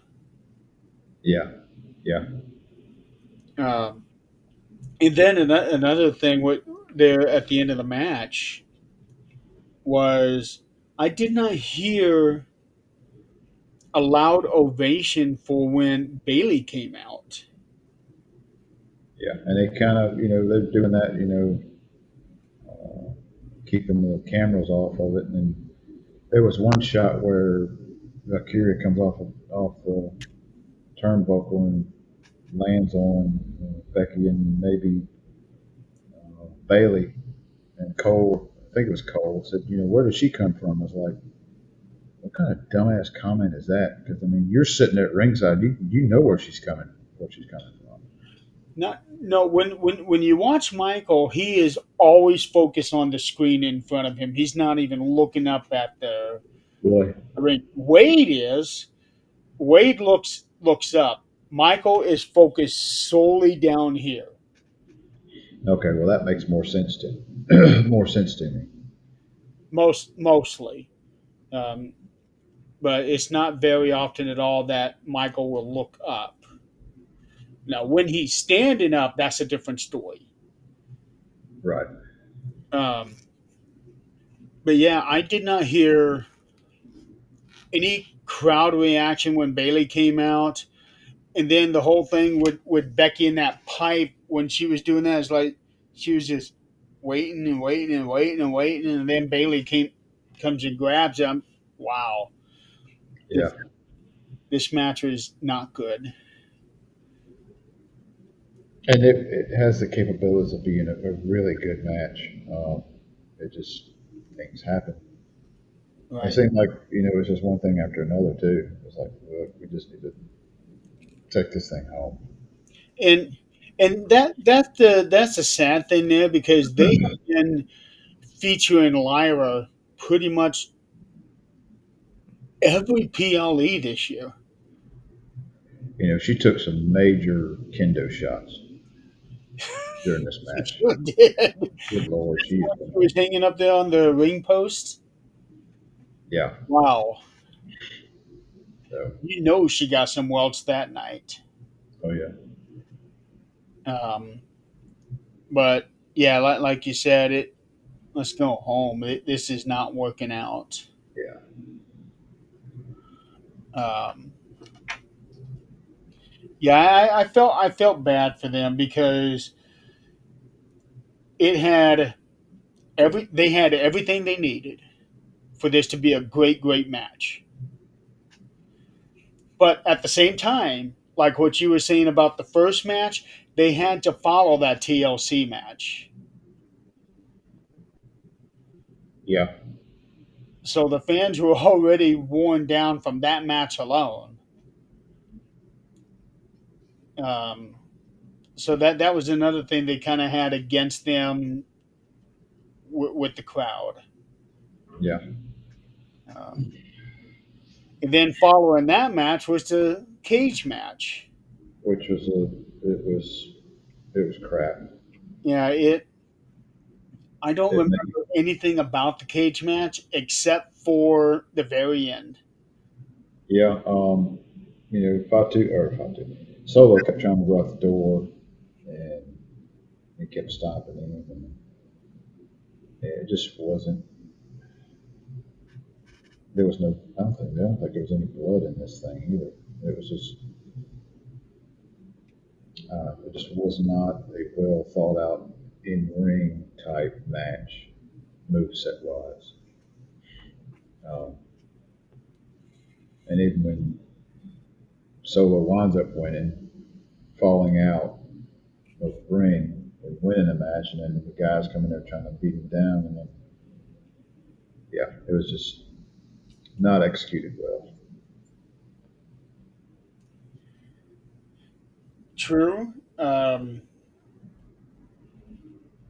Yeah, and that was the blue ring, if I'm not mistaken.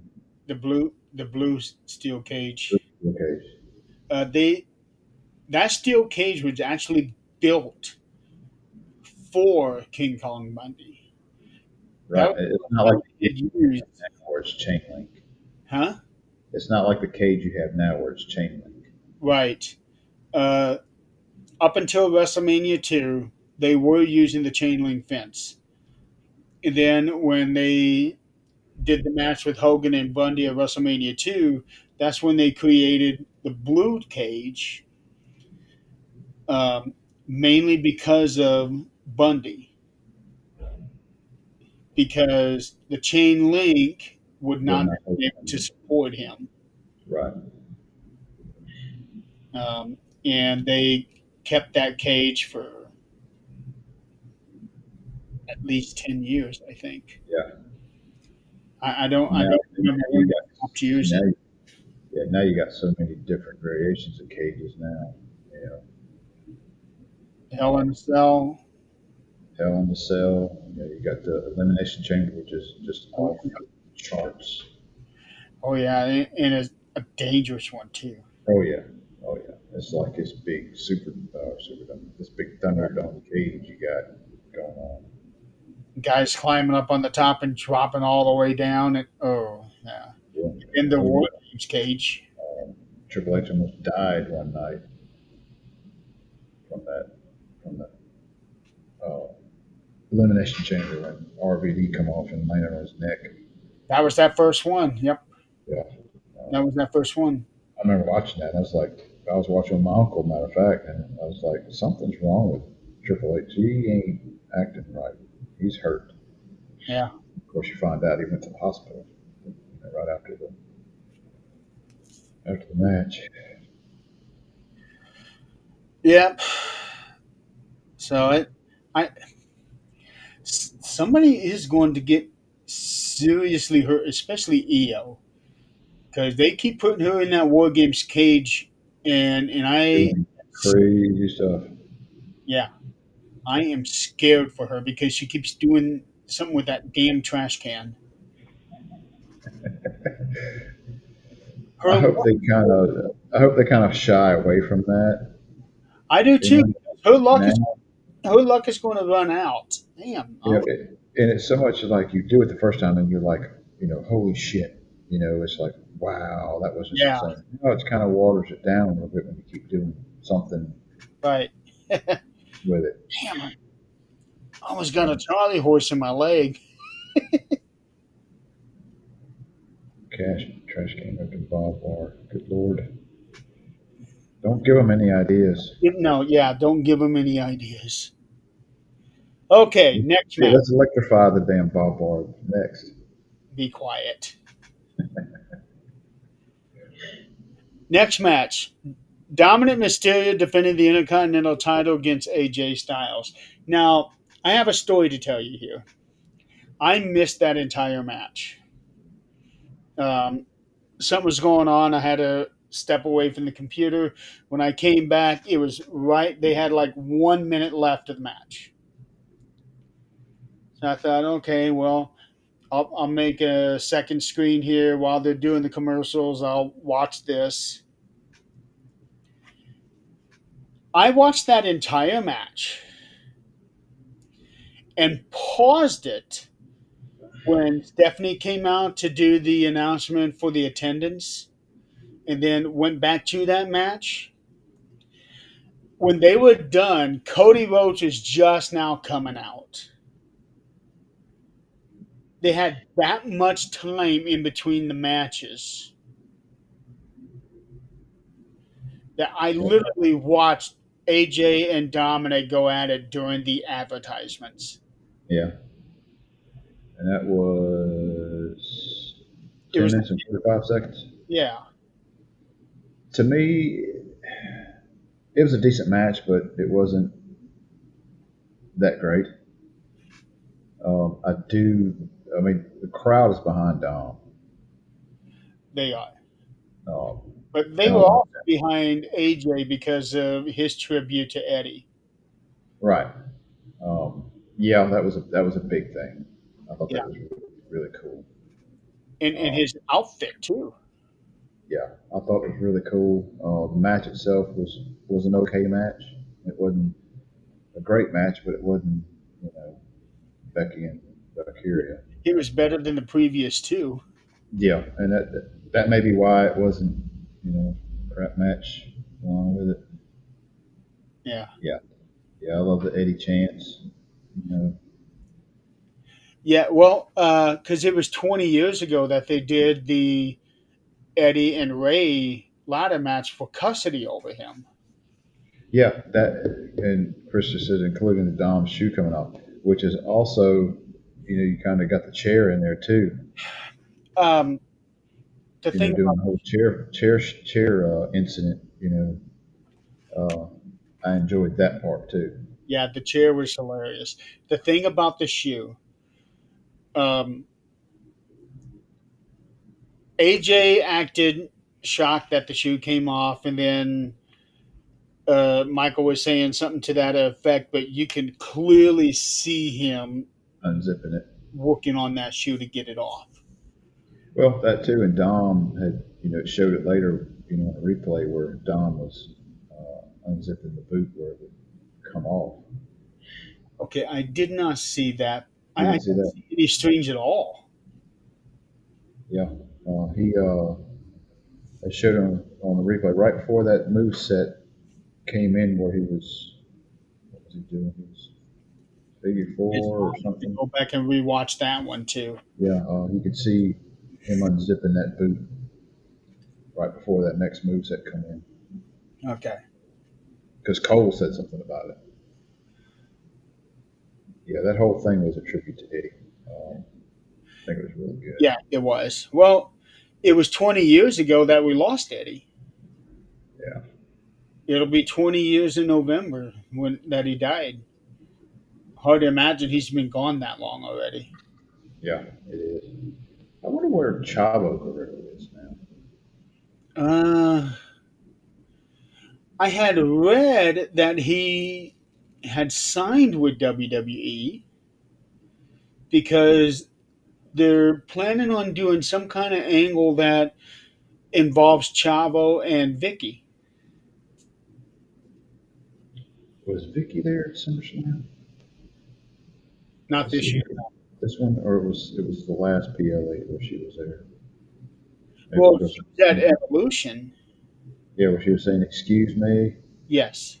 Yeah, Yeah, she was at Evolution. But I had read that they're planning on doing some kind of a story with Chavo, Vicky, Dominic, Ray. I think they're waiting on Ray to come back because he's 50 years old now. And he had said at one he's time older that than he Vicky. planned on retiring at 50. Fuck, I'm older than Vicky Guerrero. Are you?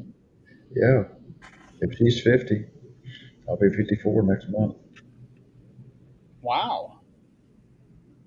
Okay. Damn, you're old.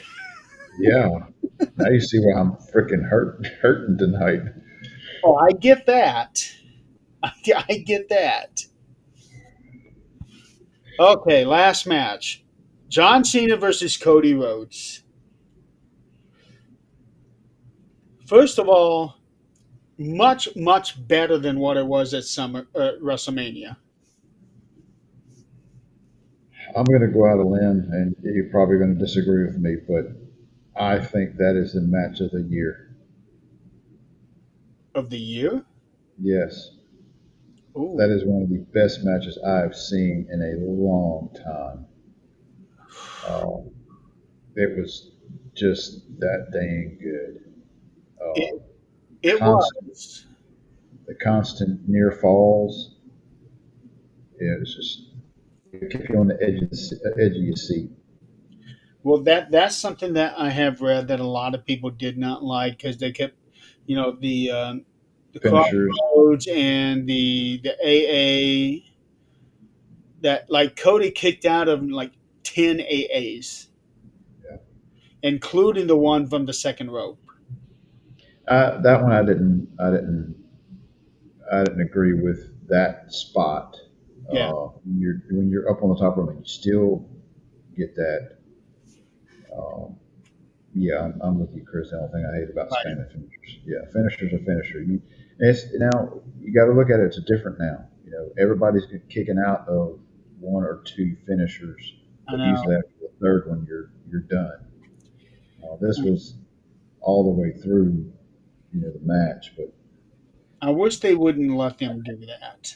I don't.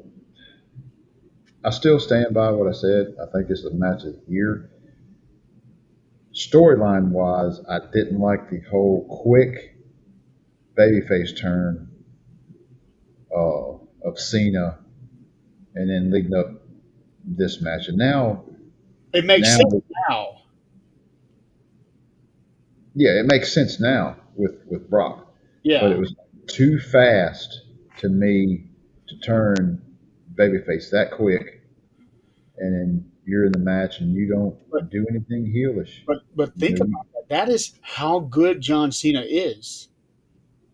and and I don't like the fact storyline now. 1 week later, you got them in a tag match together. You know, after all the bullshit uh, over the months Yep. of them two being at each other's throats and this and that, it was like, it's not that damn quick. Come on, you don't forgive that damn quick. Uh, I Yeah, like the it teaser says that they did.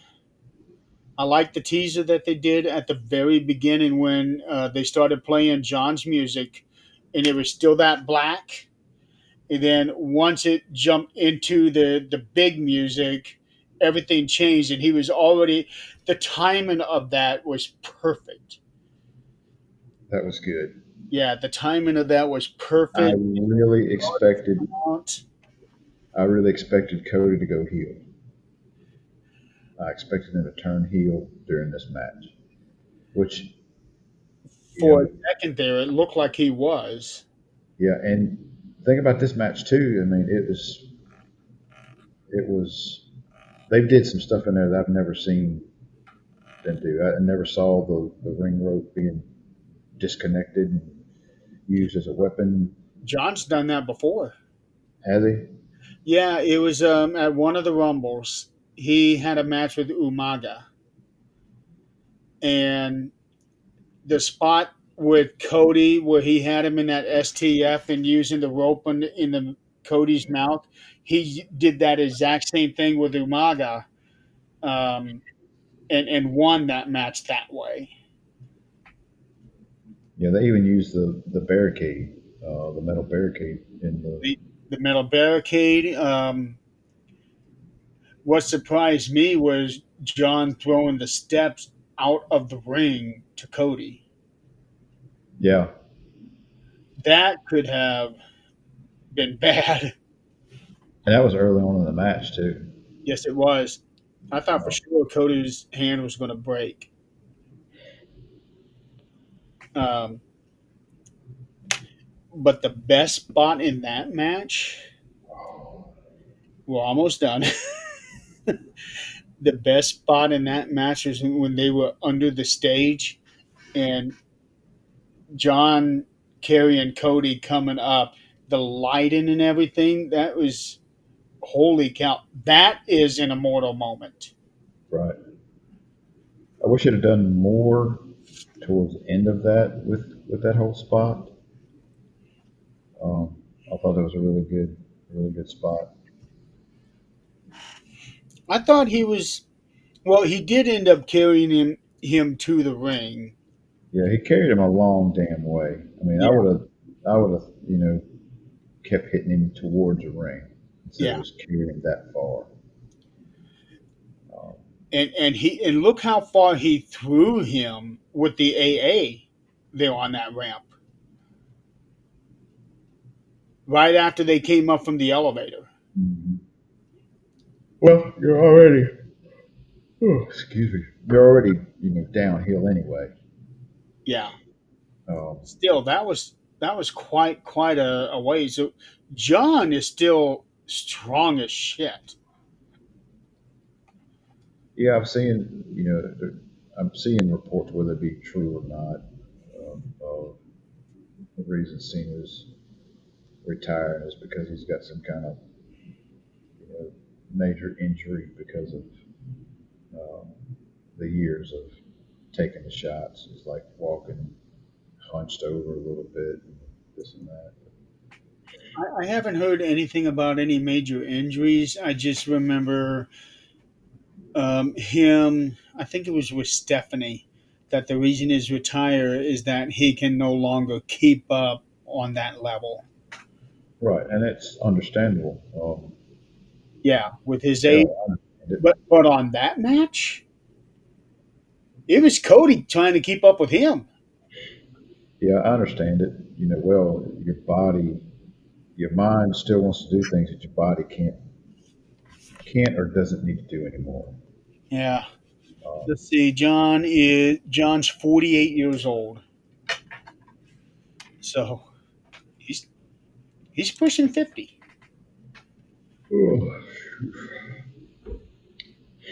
Um, and then at the I very was end, Cody gives him a salute. I was surprised. I was surprised at the outcome. That Cody won. Yes, I was very surprised. I was too, I didn't see that coming. and I thought for sure one of them was walking out heel. Yeah, and the way the ending happened makes perfect sense, considering Brock's music hit. That was out of the blue. I didn't expect that. Uh, That crowd went nuts when he well, came. you're going back to the salute when Cody did the salute, you could hear the dang crowd just they did not like that shit. Yeah.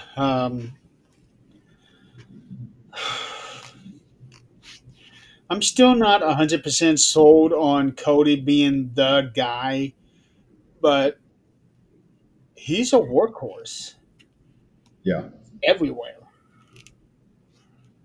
But to me, he doesn't have that same kind of aura as John or Roman, Steve, Hogan. He just, to me, I just don't feel that in him, much like you don't feel with Karrion Cross. I still don't feel that with him, but I see it. it's going to come to a point where the crowd is going to get bored, like they did with Hogan, Yeah. and it's going to be a reinvention of Cody's character. He's going to have to go. He's got to turn. Yeah, but for the time being now, it's okay. Where does Cody go from here?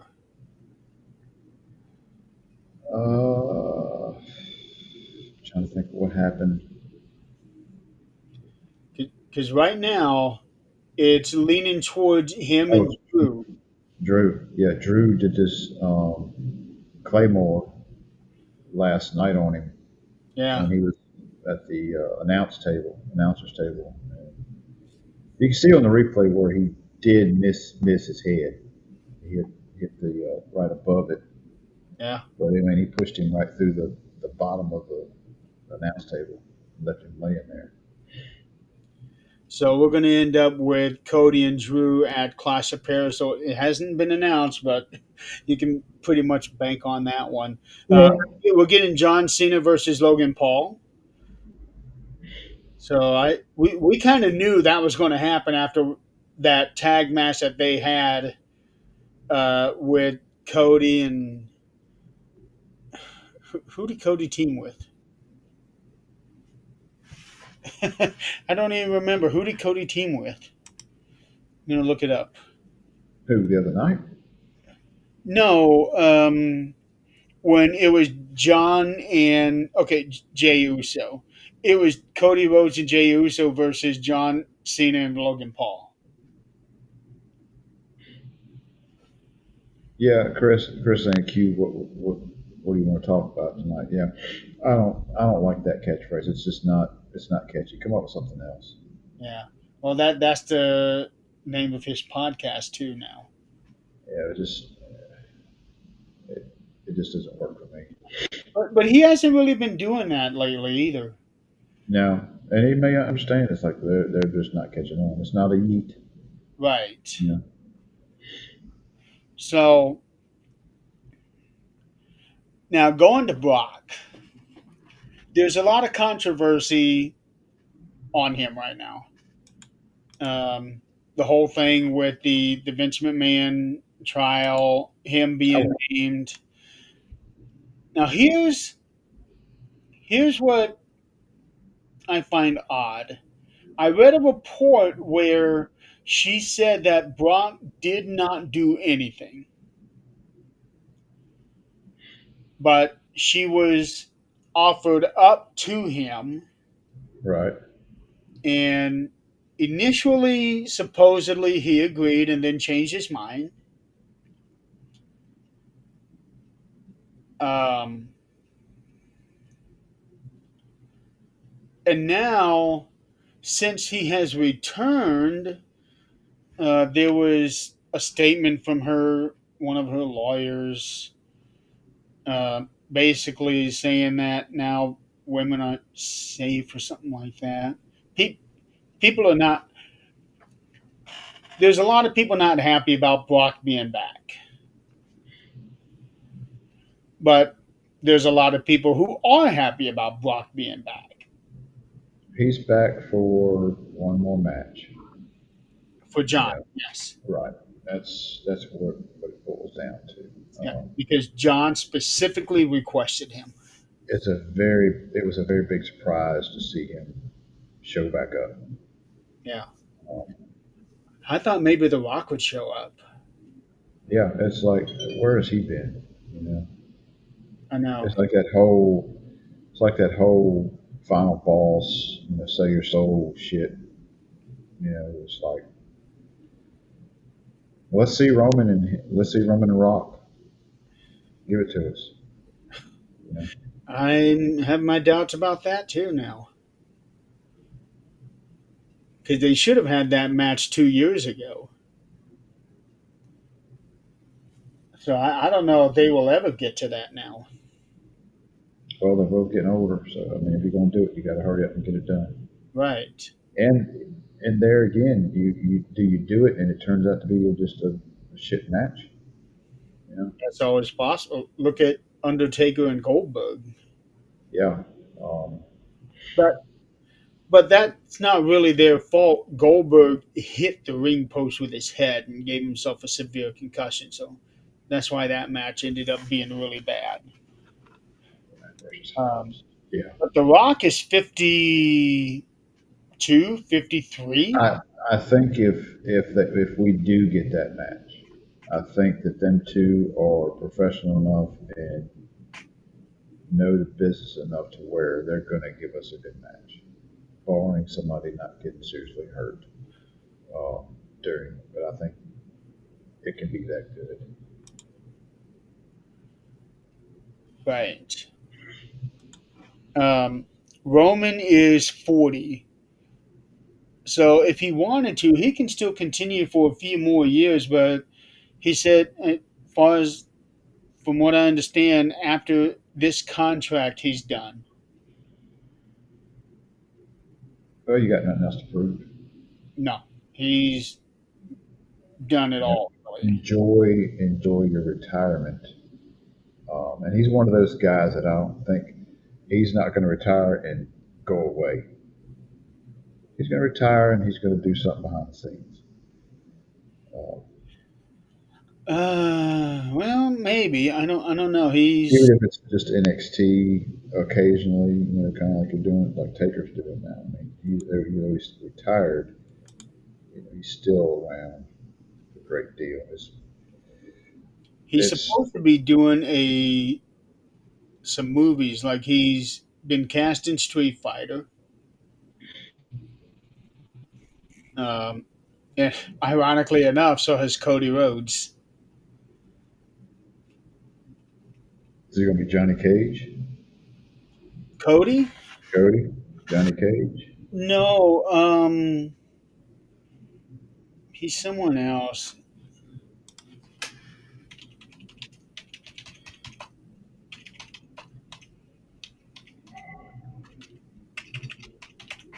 He is going to be.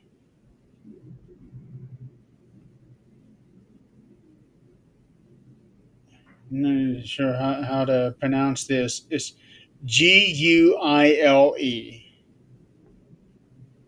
He's going to be the six arm dude. I, I I don't know anything about Street Fighter, so I don't know who's who. Let me look it up. All I know is that the guy that he's playing has a flat top, crew cut type deal. Oh, okay. Okay, I know you're talking about. He's Chris, the army guy. special forces guy. Julio. Yeah, Yeah, I don't know.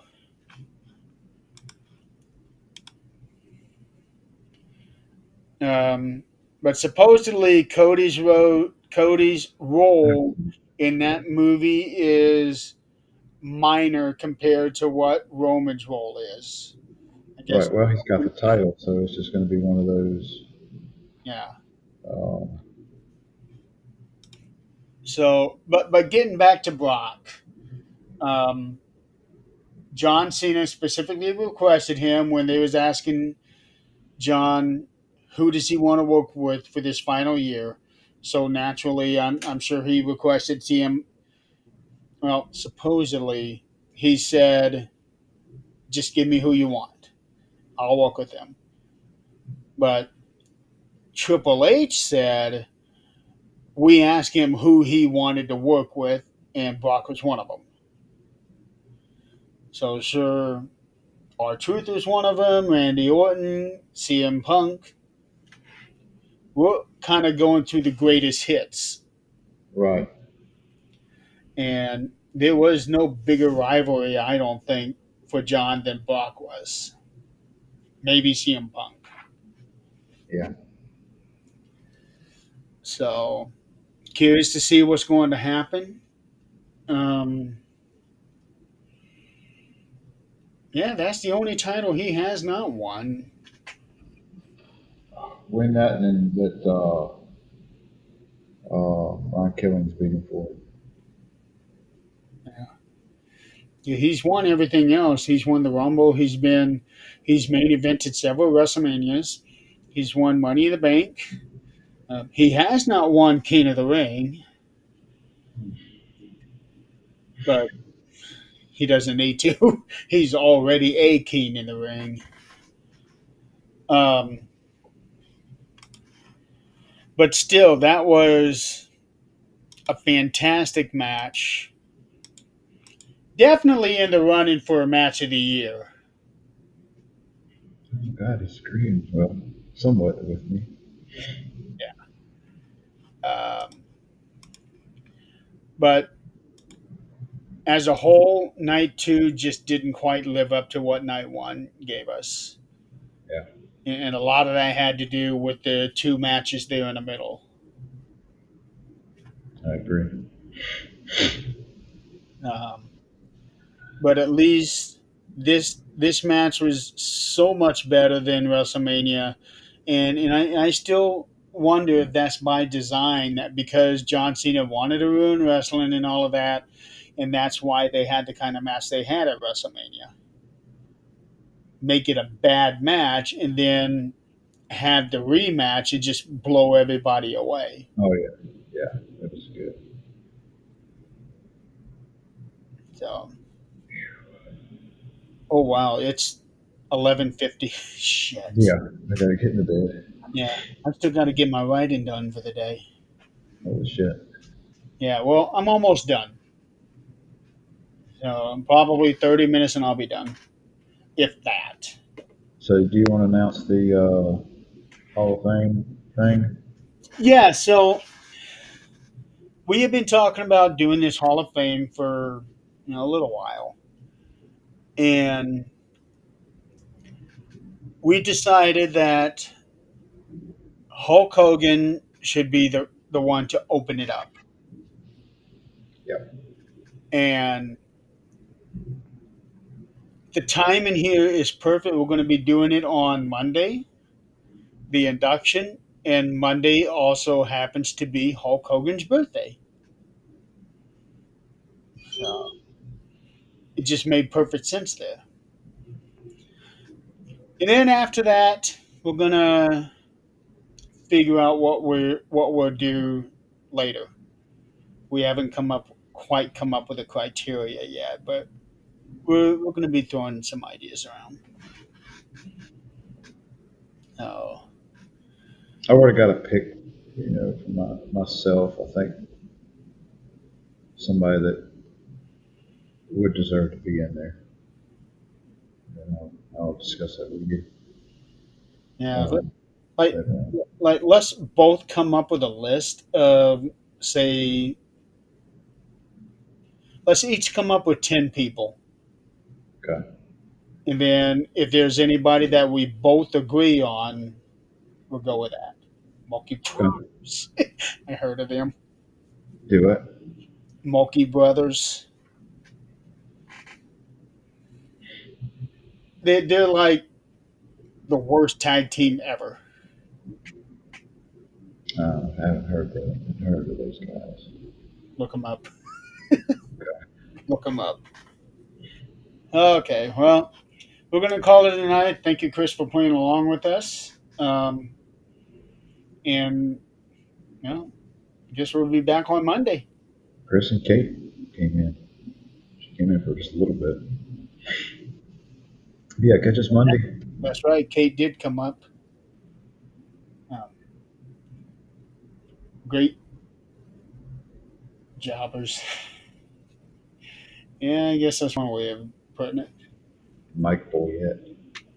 Yeah. All right. Well, see you on Monday. Have a good night. Good night, everybody.